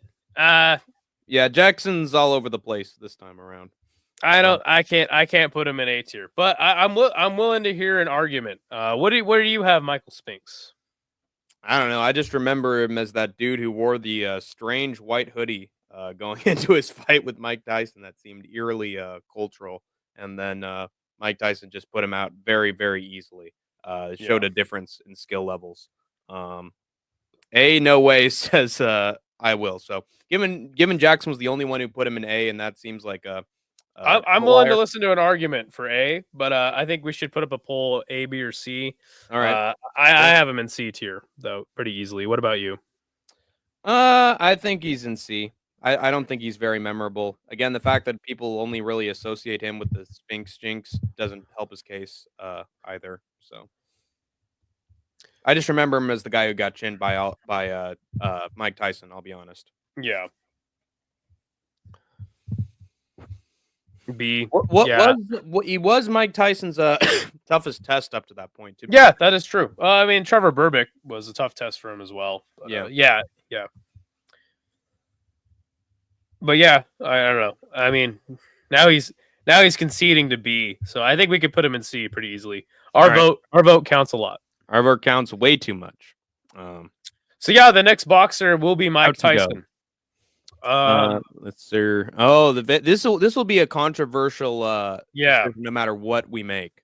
Yeah, so for me, man, Mike Tyson, obviously the youngest heavyweight champion ever. Kid Dynamite, right? Really made boxing popular again too with his fights. His run is probably the best run ever in heavyweight history as far as the championship is concerned. But he then loses that fight to Buster Douglas, another transitional champion that inevitably will be going in C tier. But I think that his record after losing to Buster Douglas and going to prison, for my vote, is going to hurt him. Sorry, I'm fucking sick as a dog. Yeah. I'm gonna have this to show for no. He loses to Buster Douglas. He goes on a nice win streak again, beating Donovan Razor Ruddock. But then he has that fight with Peter McNeely, which is just fucking goofy. A shit show. Frank Bruno, Bruce Seldon. Then he finally gets his fight with Evander Holyfield, gets TKO'd, bites his ear for the disqualification, has a sloppy fight against Francois Botha. And then he just had a bunch of really gross fights, gets a fight with Lennox Lewis, gets knocked out. And then to end his career, he loses to Danny Williams. He gets knocked out by him, retires in the corner against Kevin McBride, and then announces, hey, I'm a disgrace to boxing. And then he would prove that he's a disgrace to boxing by having that gross fight against Jake Paul, which does go on his professional record, mind you. If you want to count that against him, whatever. But he's way past his prime. For me, I have to put him in A tier. If you guys want to put him in S, I fully understand. But for me, wow, that's a fucking terrible fucking image to put up for poor old Mike. But yeah, I'm gonna put Mike in A tier, and not because of his heavyweight title run, but just for what he did afterwards. Just for me, he goes in A tier. Yeah. I don't know. God, that Buster Douglas loss isn't great. McNeely loss isn't great. Biting Evander Holyfield ear isn't great. Honestly, guys. And look, losing to Evander and Lennox is not bad. Like those are great losses to have on your record. But just for me, I gotta put him in old A tier. Yeah. I'd put him in B tier, honestly. Wow. Strong B. Whoa, I think we gotta have a vote. Yeah, he had Tyson power, as his Japanese commercials would say. But holy shit, he says he only want to put him in C. Jeez, dude. Yeah. I thought I was rating Mike low, but yeah, his later career was not very impressive. Again, his heavyweight run is like it's so unprecedented, no doubt about it. But the aftermath has just been shit. Wow, C tier. Holy shit, you guys are crazy. I mean, I've seen tier lists. I've seen lists of the greatest boxers of all time, and he barely cracks 50. Like barely. Yeah, I think that's fair. I think some people don't even have him on the list. But again, it's like his career as a whole, right? I think as far as the heavyweight title run, like before losing to Buster and immediately, like, you know, and before losing to Evander, I think is just so amazing. But yeah, after that, geez, man, Mike Tyson really fell off a fucking cliff. Yeah. And it should be said that it's amazing how he regained his reputation in the years to follow. I mean, here's a guy who was a social pariah at one point, and then in my time, again, I'm 26, I'm a young guy, but in my time, like, became a well-respected man. Yeah. So yeah, and until he fought Jake Paul. But I think a lot of people are counting that Jake Paul fight against him right now. By the way, as soon as I put up the image of Mike Tyson punching Jake Paul in the face, we have 143 people watching us right it's the now. Jake Paul, Jake Paul curse. Jake Paul, Mike Tyson effect. Dude, we pull the fucking Netflix right now, dude. Right? Highly rated. Buffering now. Tank MMA. People love that image of Mike Tyson. I think that Jay Will makes a fantastic point. People only grade Tyson from 86 to 89, but a couple years isn't enough to be higher over some of these all-time grades. 100%. Mm-hmm. So I'm going to have this image of Mike and Jake Paul up as long as I can. Make sure to take your time when making this vote, you guys. Weigh your options, okay? We got we got 144 people in here, so I need each and every one of you to vote in this here poll. You understand? Calm down, Hank. It's business as usual. Yeah, yes, of course. Sorry, I'm sorry. It's the J energy in me right now, Skatesman. My J sense is tingling. Basically, Tyson was at his most invincible when he was moving his head. You slowly see the head movement, Rhonda, head movement, and footwork fade after 1987 to 1988, and that's true, and that's why Buster Douglas destroyed him because he did not move his head. And he also, Buster Douglas's mom had died. I think. Yeah, and I think we've learned that like if a guy's mom dies before the fight, just pull out of the fight. Yeah, don't even take that fight because you're gonna lose. Yeah, you better fucking pray that he doesn't chin you immediately after that, because death of a loved one or anything that's as personal as that is that's a boost. It gives you bonus points. What's the poll looking like so far? Plus 10 luck post familial death. Yeah, right. Yeah. And power. Yes.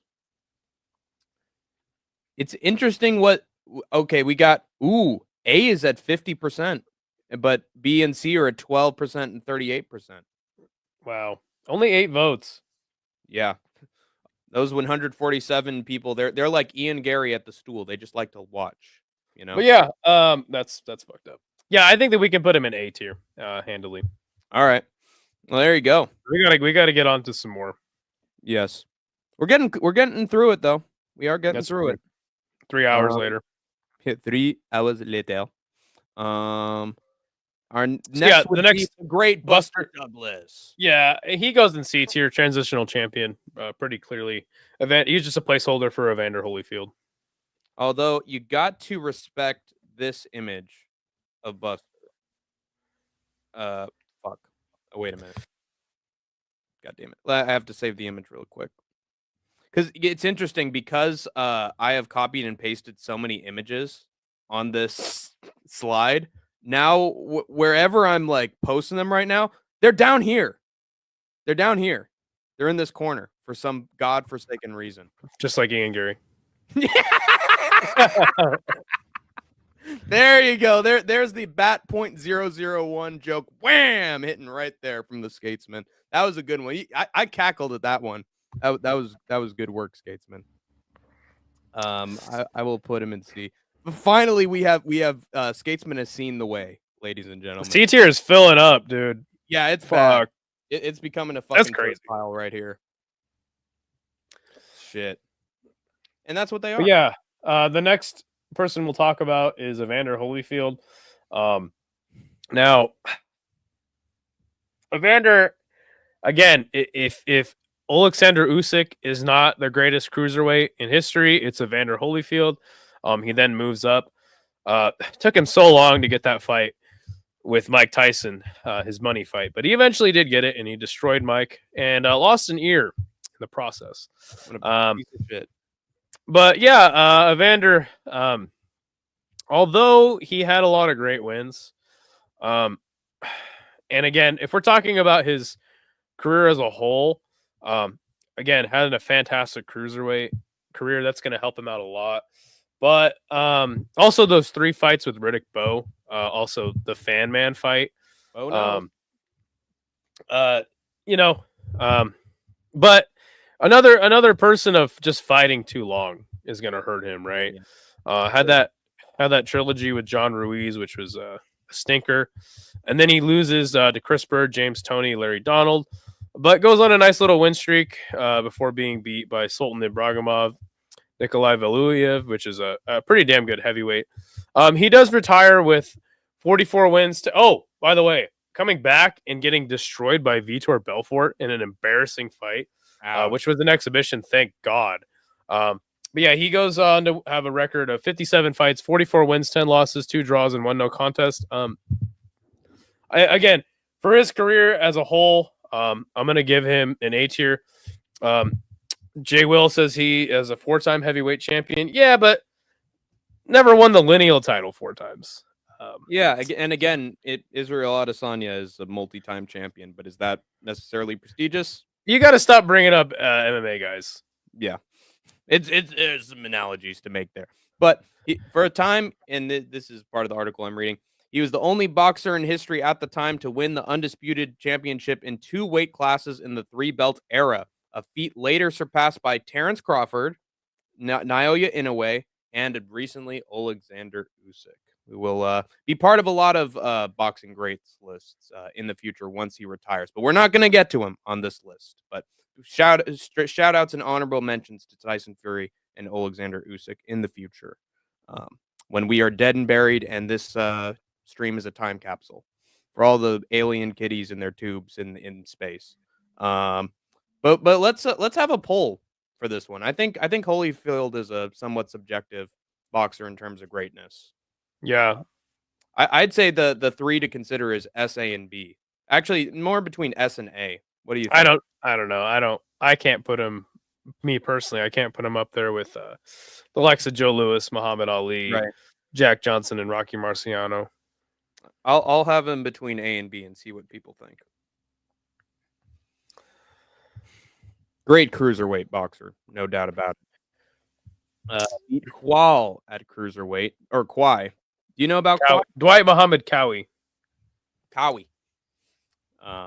Tyson cannot be A tier. His career pales in comparison to Evander. That is a good point. Again, that's a reason why I personally had him in B tier. I think we could put him on the turnbuckle. All right. Boing. Evander versus Dwight fight is dope. So many fights involving Evander Holyfield are dope. That's one of the 100%. reasons why he's a great boxer. And that's actually a good question, Skatesman. How much can you consider like this boxer was part of all-time great fights that they won? Yeah, I mean, Prestigious, I understand that. I just for my thing, I can't put him in S tier. Maybe put him on the turnbuckle with Foreman on the other side. Right. Should be S or A in the poll. Also agreed. I voted A, says Cool Breeze. B for blasphemy, says Paradox the chat. B tier is an insult. Wow. Like I said, Skatesman, people have very subjective opinions about Evander Holyfield. He's like the perfect boxer to have in a poll because a lot of people cannot make up their mind about this man. Rocky Marciano is S. I would have had a lot of pushback on that. It's understandable, but he did go on an unprecedented run where he beat some all-time greats in all-time great fights. I have Rocky Marciano in. You should have been in the chat voting. But still good to have you, Jay Will. But show up on time next time. You understand? Rocky smoked his era like how Usyk is smoking his era right now. That's a good counterpoint from legendary SS Jack. A lot of past primes, yes, and people said that as well, but guy never quit. Minus the brutal knockouts. Past primes, but still having all-time great fights with each other and being #1 contenders, the champ in general. That's true.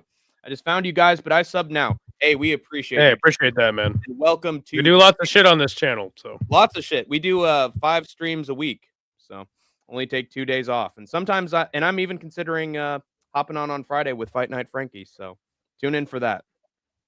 How do you get 145 viewers? Holy moly! Yes, this is a milestone for us, but I'm not gonna belabor the point. It was a product of me putting up a picture of old ass 51-year-old Mike Tyson punching Jake Paul. All the little disgusting internet degenerates showed up all at once as soon as they saw their boy, including Kobe Wickle, by the way. When I had Mike Tyson punching Jake Paul. So thank online degeneracy for that. Hank is like that dude from Police Academy with the sound effects. Woo! It's annoying as fuck. Yeah. Monetization is coming soon. Yes, it is coming soon to a theater near you. And I am considering some emojis for the channel as well. So look out for those. No Diddy. You guys stream a good amount. Love it. I like the lives. Appreciate it. All right, well, where's the poll at? We gotta we gotta keep this thing moving along. A tier at 93% with 14 votes. There it is. Woo! Let's go. Now, I guess the Evander question Holyfield. is, does he go over Larry Holmes, Joe Frazier, Gene Tunney? I personally rate Larry Holmes higher than him as far as I do heavyweight too. goes, but I think that his career overall, just winning titles in 2 weight classes, is more impressive. I think he should go right between Joe Frazier and Lurie, the Easton Assassin. I think that makes a lot of sense. Also, we didn't see Evander Holyfield get his head bounced off the canvas over and over again, like how By George Smoking Foreman, Joe, yeah. like Smoking Joe Frazier got done dirty. Fuck. 70s were the Such a brutal loss. literal worst for Smoking Joe Frazier. Yeah, 100%. There you go. I'm shocked. I mean, dude, Joe Frazier was fucking blind yeah, in one eye. Like, fuck. he was blind in one eye. Joe Buddy. Frazier, looking up, watching like documentaries of his career is just, it's so inspirational for me. And again, there's a reason that he has a statue in Pennsylvania, right? I agree. He could have been an S tier, but for this exercise, I think, again, we're only holding S tier as like the highest esteem. I'm very biased towards Larry Holmes, but I think he should be an A and a top of A. And then after Holyfield, wasn't it Shannon Briggs? So it was Michael Moore because Michael Moore. Now Michael Moore,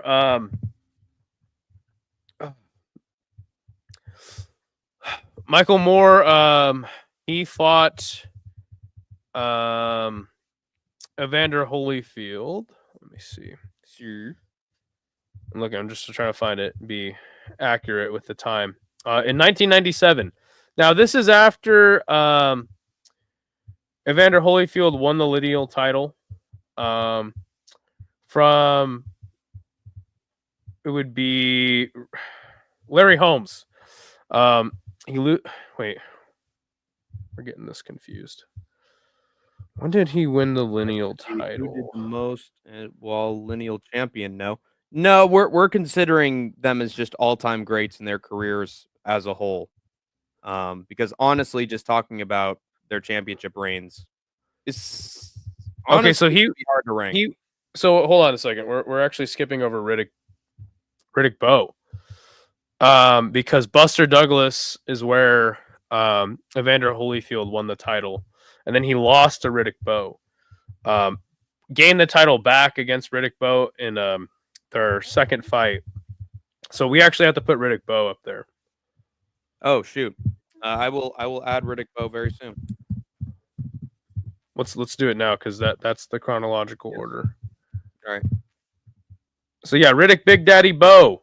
Big Daddy would win the title in that fantastic trilogy he had against Holyfield. Now, Riddick Bowe was a fantastic boxer in his day, but what really hurts him is just the fact that he, seriously, the fact that he threw that WBC title in the trash hurt him so much. And he never got that fight with Lennox Lewis, which if he would have gotten that fight, it's arguable he would have beat him at the time, but he never did get that fight. Let me find this real quick. Now, Riddick Bowe was like a character in the ring. He once had a fight where a guy kicked him, and then he like hit him after the bell. Fucking hilarious. Hey, that's deserved. But yeah, he wins the lineal title against Evander Holyfield in 1992. He then goes on to beat Michael Dokes and Jesse Ferguson. Loses a majority decision to Evander Holyfield. Then he had a foul against Buster Mathis, another controversial figure. He then beats Larry Donald, Herbie Hyde, Jorge Luis Gonzalez. TKOs Evander Holyfield in their final fight. But then he has that weird 2-fight stretch against Galata where Galata just punched him in the dick a bunch of times. But yeah, Riddick Bowe retires with a fantastic career. It says 43-1, but I'm not sure if that is 100% accurate. But Riddick Bowe, for my vote, he goes in B tier. B for Bowe. Oh shit. B for Bowe. Let's get it, man. What do you think makes him above C tier?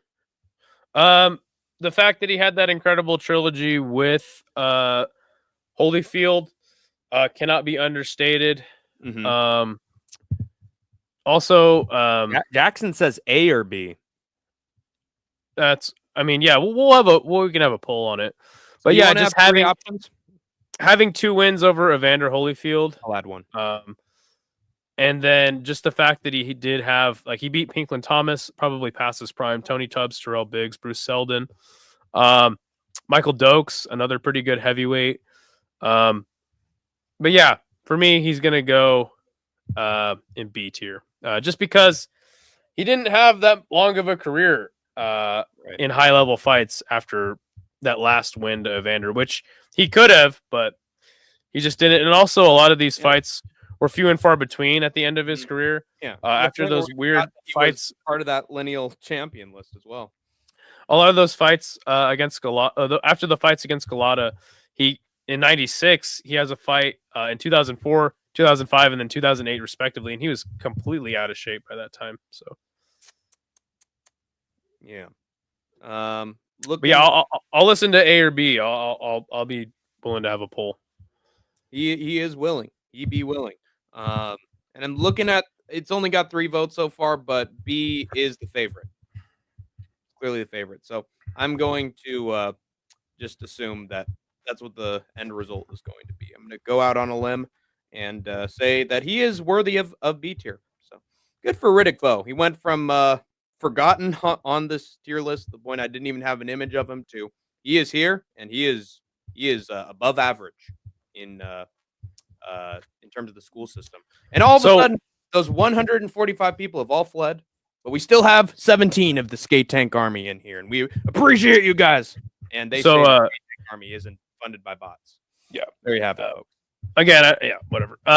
So yeah, after Evander regains the title against Riddick Bowe, he has a fight with Michael Moore, in which he loses a majority decision. Michael Moore literally never defended the title. He gets knocked out by George Foreman immediately afterwards.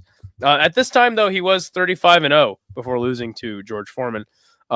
He then goes on to beat Axel Schultz and Francois Botha, 2 very mid fighters of the 90s. Loses again, retiring in the corner against Evander Holyfield. Gets knocked out by David Tua. Vasily Jurov knocks him out. Or he knocks out Vasily Jurov, probably his best fight. Best win after the highest level of the sport. But he does retire in 2008, retires with a respectable 52-4. For me, again, though, like, not having wins over high level guys besides Evander, to me, he's going to go in C tier as well. All right. Yeah. And honestly, I completely agree. I mean, I literally looked for images of Michael Moore, and all I had was like this image of him holding the belt up because he would lose that to George. People only just remember George Foreman whooping his ass. They don't remember Michael Moore. And that's just the double truth, Ruth. He's the last of the C's. And yeah. But actually, he's not the last of the C's, because there's going to be a transitional champion coming up. But we will get to him later. And let me take a swing at what the next heavyweight champion is going to be. Isn't he that random dude? I literally just mentioned him like 5 minutes ago. No, it's not Hasim Rahman. It is Let's Go champ himself. It's Shannon the Cannon Briggs. Yeah, that's who I was thinking of, Shannon Riggs. So I will put Shannon Riggs in here. Shannon Riggs. Boop boop. Ooh. Oh yeah, I do have him, and this is a fun little image of him. So yeah, Shannon Briggs won a baby. Controversial decision over George Foreman, and then immediately lost the title to Lennox Lewis. He then went on to have a pretty extensive career. By the way, only 1 loss at the time of his loss to Lennox Lewis. But yeah, by the time his career was all said and done, he had fought Vitaly Klitschko, went to decision with him, where he largely did get outclassed. But he retires in 2016, which is hilarious, and has a record of 60-6. I think that the records at this point are pretty irrelevant, just because a lot of these boxers were protected. Not like the guys back in the day who just fought everybody, beat the shit out of everybody, and fought everybody of their era. Shannon Briggs, to me, just not that dude. Whether it was because he wasn't afforded those title opportunities or whatever. Yeah, Shannon Briggs' greatest accomplishment is Let's Go champ against Vitaly Klitschko and beating George Foreman in a controversial decision. To me, he's definitely a C-tier fighter, but had longevity in the sport. And gotta give him credit. People say "Let's Go champ" to this time. So To this day, it was Vitaly. He chased all over town, but I don't blame you for. I had to look it up myself. So where you go, I go, champ. What you eat, I eat, champ. Let's go. He sounds like a fun personality just from that description. And all sorts of little tall tales. Oh God. What the hell is Hank the Tank gonna do? I'm gonna make these people teeny tiny. Yes. the Spinks brothers getting the Honey, I shrunk the Spinks. nice. There we go. Wamp wamp wamp wamp. Especially when you motherfuckers are in the modern day. I'm gonna make you teeny tiny. Yeah, him knocking off. I think it was Vitaly off that paddleboard in the water was hilarious. Yeah. All right. Let's get to our next one, which is, I believe, Lennox Lewis. Yes. Yeah. So for me, I rate Lennox Lewis very highly. Lennox Lewis obviously wins the lineal title against Shannon the Cannon Briggs. I want to pull his record up just to get everything correct. Badass image of Lennox Lewis, by the way. This is the best one I could find. So his first loss comes in '94 against Oliver McCall. But he went on to beat the likes of Tony Tucker, Donovan Razor Ruddock, Frank Bruno, Phil Jackson, Tommy Morrison, Ray Mercer, gets it back against Oliver McCall, beats Galata, knocks Galata out, beats Shannon Briggs, has a draw with Holyfield, wins the decision over Holyfield, win over David Tua before he gets viciously knocked out by Hasim Rockman in the 5th, comes back to knock Rockman out himself, knocks out Mike Tyson, and then the infamous TKO 6 against Vitaly Klitschko ends his career. Amazing. I mean, for me, man, like Holyfield goes in S tier, or sorry, Lennox Lewis goes in S tier. If I'll listen to an argument for A, but what about you? Again, his record officially 41-2 and 1 draw against Holyfield. I think his record is amazing, and I think technically beating Vitaly Klitschko is just the cherry on top. Had amazing fight. Now Klitschko was arguably winning the fight before the TKO was rendered. That's true. He still got it done, didn't he? It just like John Jones beat Dominic Reyes. He technically beat Vitaly Klitschko, so that helps with the GOAT status. Also, he did just like George St. Pierre. He brought back his loss to Hazan. Isn't that his name? Hasim Rockman.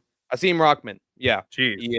He destroyed Hasim Rockman after that fluke left hand took him out, in my opinion. And just had so many big fights with some of the greatest of his era, and he whooped them and had master classes on them, in my opinion. He's just the better, more technical, baddest man on the planet. I think if he was given some other fighters of his era that he never got to, I think he would have beat them as well. So, I often see these fantasy lists of, how would Lennox Lewis do against, Mike Tyson or Muhammad Ali or George Foreman? Or he knocked Mike Tyson out. Yeah, he destroyed Mike Tyson. That's why I was like, wait a minute, he actually did fight Tyson. Yeah, he destroyed Mike Tyson. But people have said that he beat a lot of other great boxing greats from way back when, and I got to agree with them. I think Lennox Lewis is just good everywhere. So I have him personally in S. I had him on my top 5. So I'll if you guys want to put up a vote, I'll listen to an argument for A. But to me, it's got to be S tier. Not in the AM, bro asks, Hank, what did you get Skate for Christmas? A headache. Hold on 1 second.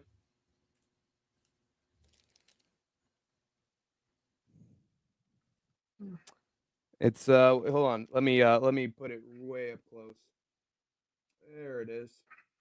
These fellas that I am going to re-moisturize and then have to eat at the end of the year. So this is my Christmas. Oh, okay, that's okay. Word. Those are the ghost early. peppers. These Oh are my the ghost god. peppers. Oh shit. Guys, we're doing an end of the year stream. Hank the Tank lost the pick'em contest to me.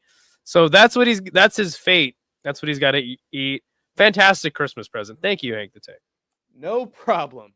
That is the toll for me being a pain in the skatesman's ass for months, forever since this podcast started. It was all leading up to this point where Skatesman could get his Machiavellian revenge on Hank the Tank. So, oh god damn it, he's disgraceful to Skatesman. I don't regret anything. That is what we will see in a week's time. Troopers and Grinders. If only he defended it more. The draw versus Holyfield was BS. Clearly won. Prime Tyson and Bo both ducked him. That helps with his legacy as well. Once Lennox was with Emmanuel Stewart, his game went to another level. I haven't heard the name Emmanuel Stewart. You know who that is? That's insane that you don't know who that is. You should definitely look him up. Mm-hmm. Not enough time to cover him right now. Yeah. One of the best all-time trainers in boxing history. Nice. I bet, guys. I bet, says Trace. Wow, Lennox Lewis. Yes, sir. What's an S tier? S tier is the highest echelon tier. And it is in tier maker lists. I have no idea why it's S, but it's the letter S, but it is S. Wow, we're at 50-50 right now. We need some more votes. Yeah, let's get some votes in here. Almost everybody in the chat has voted as well. All right. Oh, wait a minute. 15, right? How many? And there's 15 people in the chat. S wins. S tier wins. One fucking vote. Base Wow. SkateTank MMA chat. It's honestly depressing that it came that close, but very well deserved that Lennox Lewis gets into S tier, and I fully agree. He is good. He's dominant, but got touched by early in his career. Not early in his career. He got touched later in his career. But he knocked out Hasim Rockman right back. So yeah, Lennox was a gold medalist. Was he? Yeah, he was. I remember that. Yes, he did win the Olympic gold medal. Yeah, that counts for a lot. That adds to it even more. And again, him beating back that one guy was like fucking Hasim Rockman. Oh my god, how do you not know his name by now? Because I have Hassan like on the tip of my tongue over and over again, but it's Hazik Rockman. Hasim Rockman. Jeez, Ilya Tapuria. Taporia, tomato. Hasim Rockman. There we have it. Rockman is just a weird fucking last name. I'm sorry. But he does get into S tier. And then the great. No, it's Hasim Rockman is next. Hasim Rockman beats him. Yay. Fuck. I wish this guy never won so I didn't have to ever say his crappy fucking name. So yeah, Hasim Rockman's a tough one. He has losses to pretty much everybody of note in his era. Losing to Vladimir Klitschko, James Toney as a no contest. Says the TKO went for Toney, later ruled a no contest after an incorrect referee call. Interesting. Oleg Maskiev. He has a loss to John Ruiz, which is just terrible. Evander Lennox, David Tua knocked him out. I guess this is kind of where it gets controversial because, like, if we rank Hasim Rockman in C tier, then does Lennox have to go in A tier? You know, because if he got knocked out by a less than reputable fighter. Overall, Hasim Rockman had a very long career. He retired in 2014, probably fought way too long. Went on a nice win streak after losing to Vladimir in 2008. He retires with a 50 wins, 9 losses, 2 draws, and 1 no contest, 41 knockouts. Pretty impressive. Honestly, I'm kind of out on Hasim Rockman's career. I'm not really sure where to rank him. I think we should leave it up to the chat. But yeah, in my opinion, maybe B tier. Yeah. The B tier as the polls as the toll so that Lennox Lewis can stay in S tier. Yeah. But let's let chat decide. You better not let us down, chatter. We're gonna slug you. And again, we're not gonna do Usyk or Fury. The last heavyweight we'll talk about is Vladimir Klitschko. But yeah, we're not gonna do Fury or Usyk. But honestly, like I think that both of them can't go lower than A tier. I fully agree with that sentiment. They are pretty big names right now. I think both of them are A tier. You can make an argument for Fury probably in B, but in my opinion, both of them go in A. Trace protests. Lennox is not S tier. Well, you should have. One other person disagreed with you, and that we respect the polls. We respect the polls 100% of the time, Trace, except for the times that we don't. But yeah, I don't give a fuck, and that is our attitude. That's kind of where I'm at right now because it was 1 a.m. for me. Yeah, we got to wrap this shit up, fellas. Now we 50-50 between A and C. What the Who put him in A? What's wrong with you people? That means he goes in B tier. Let's move on. Yeah. Let's move on. Okay. Well, A. What these people love trolling us right now. He's the GOAT, Skatesman. He beat the great Lennox Lewis. This guy's incredible. He's in B. Hooray! Let's get through these next two. All right. So I believe this list is a joke now. What? We've been here for 3.5 hours. You're a joke. You're a freaking joke. These heavyweights. Stop letting retards vote. Well, hey, look, Betty's going insane. Look, I'm out on Hasim Rahman. I don't know anything about his career. I know way more shit about Jack Johnson in 1908 than I do about Hasim Rahman. Probably my bad, but yeah. Let's go listen to some Whoa Black. It's been a joke since they put Shannon and Steve. What? Well, that's not too long ago. So. Yeah. Fuck Shannon breaks. But anyway, let's then we have Vitaly Klitschko, right? Vitaly was never the lineal champion. Oh. Because he never. The reason why Vlad is the lineal champion is because in order to win, again, I went over this in the beginning of the stream.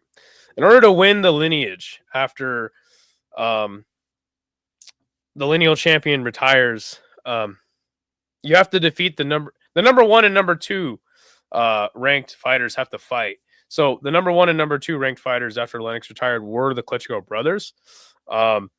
They never fought each other. Now, the reason Vlad is lineal champ and Vitaly never was, which, by the way, Vitaly may have been a better fighter than Vlad, but Vitaly retired. So that actually makes Vlad the lineal champion. Now, exactly when he won the lineage is a debate because at this time, the boxing belts were splintered. You know what I'm saying? So the rankings were all over the place. But Vlad does get the recognition of being the lineal champion. Oh, it's Vlad. So in my opinion, Vlad is the easy A tier for me. Yeah. Just the fact that he had such a long, illustrious career, beating all the fighters of his era, like in the 2000s, and then having a pretty damn good career in the 2010s as well. Only losing to Tyson Fury and Anthony Joshua. Anthony Joshua being his last fight. To me, I gotta go A tier. He would also go on to be a very notable politician in Ukraine. So he had power in the ring and outside the ring right there. This is a microcosm of why democracy doesn't work. Can't argue with you there, Whoa Black Betty. But then again, it's more like the Senate being tied, and then we're the vice president. Also, 18 title defenses is no joke. That's crazy. Is it Christmas yet in Idaho? Oh yeah. Well, yeah, now it is. Merry Christmas, everyone. Merry Christmas to everyone. I'm shocked you guys are getting 17 live viewers on Christmas at 2 a.m. in the morning. Yeah, I talking about the live viewers, I think distracts from the show. So It does. Yeah. No, Vitaly was a better fighter if you ask me, but Vlad was more decorated. Yeah, Vitaly hurt his career by retiring. Tress says, so check this out. There is this list, and Usyk is in a different stratosphere on a class of his own. On top of all, he can beat any boxer alive right now. Usyk, Jordan, Tom Brady, GOATs, dominant. Yeah, I 100% disagree with that. Whoa. 100% disagree.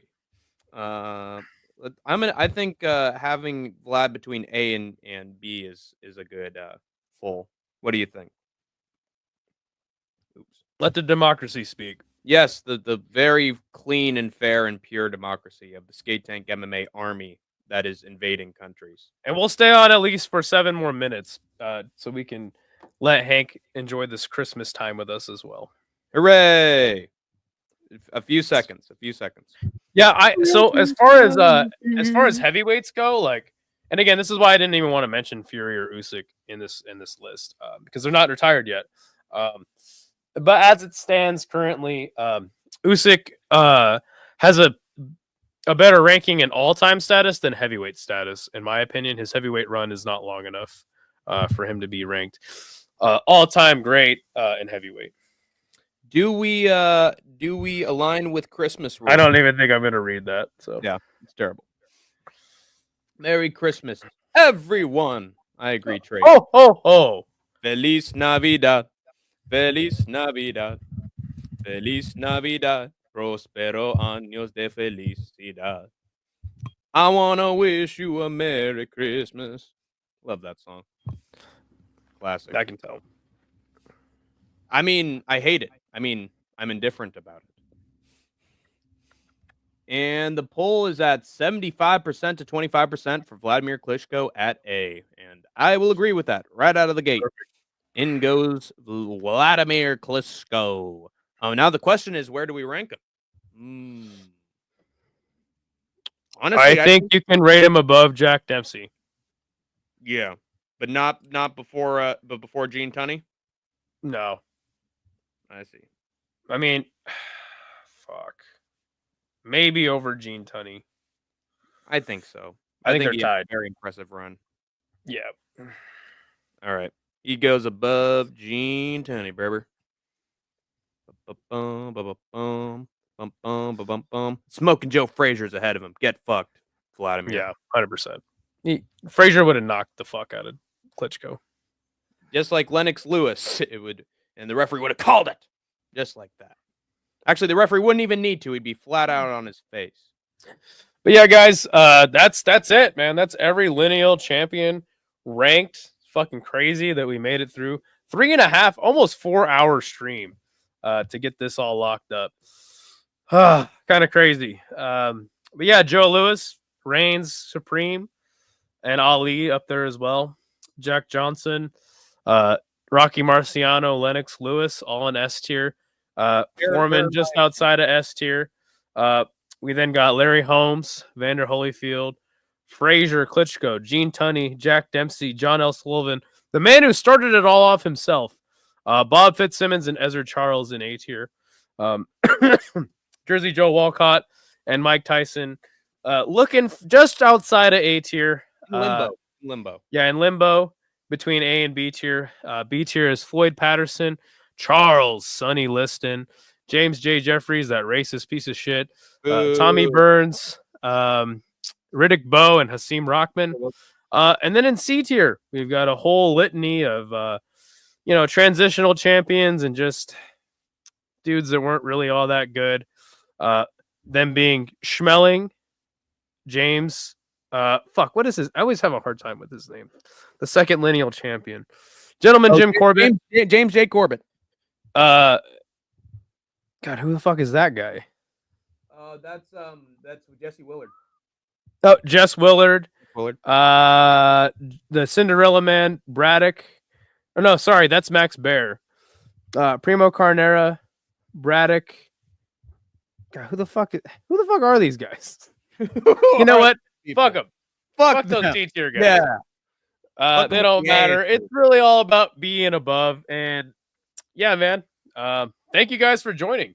We're doing a cruiserweights list, though. Oh no, I would shoot myself in the head.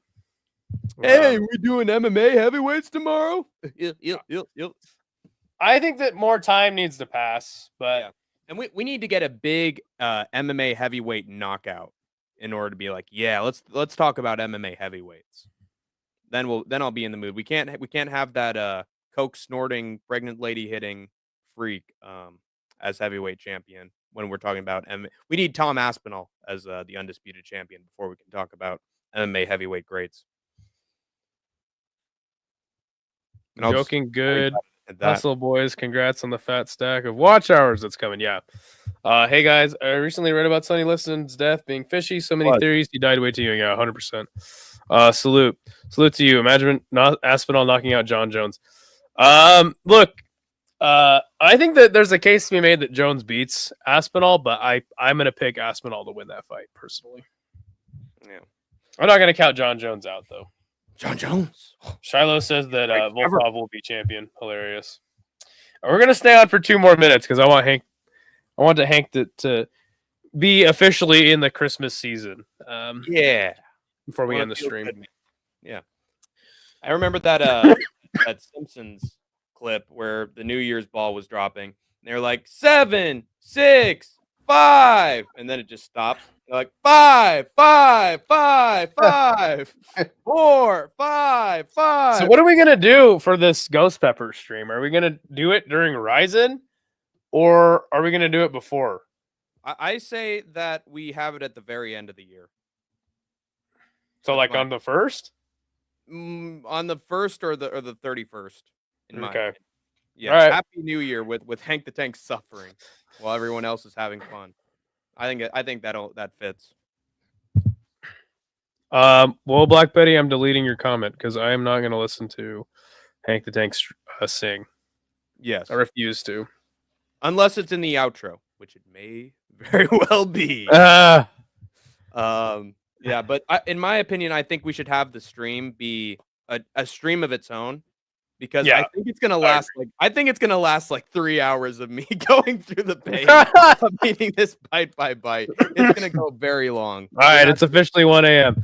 That's it, guys. Hank the Tank, do what you do best. Lead us out. Yes, sir. You have escaped the war zone for now. Feliz Navidad. Feliz Navidad. Oh!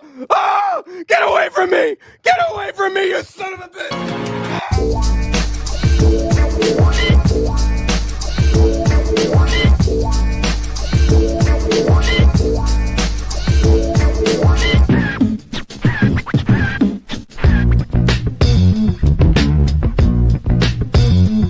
Merry Christmas, everyone. Happy New Year.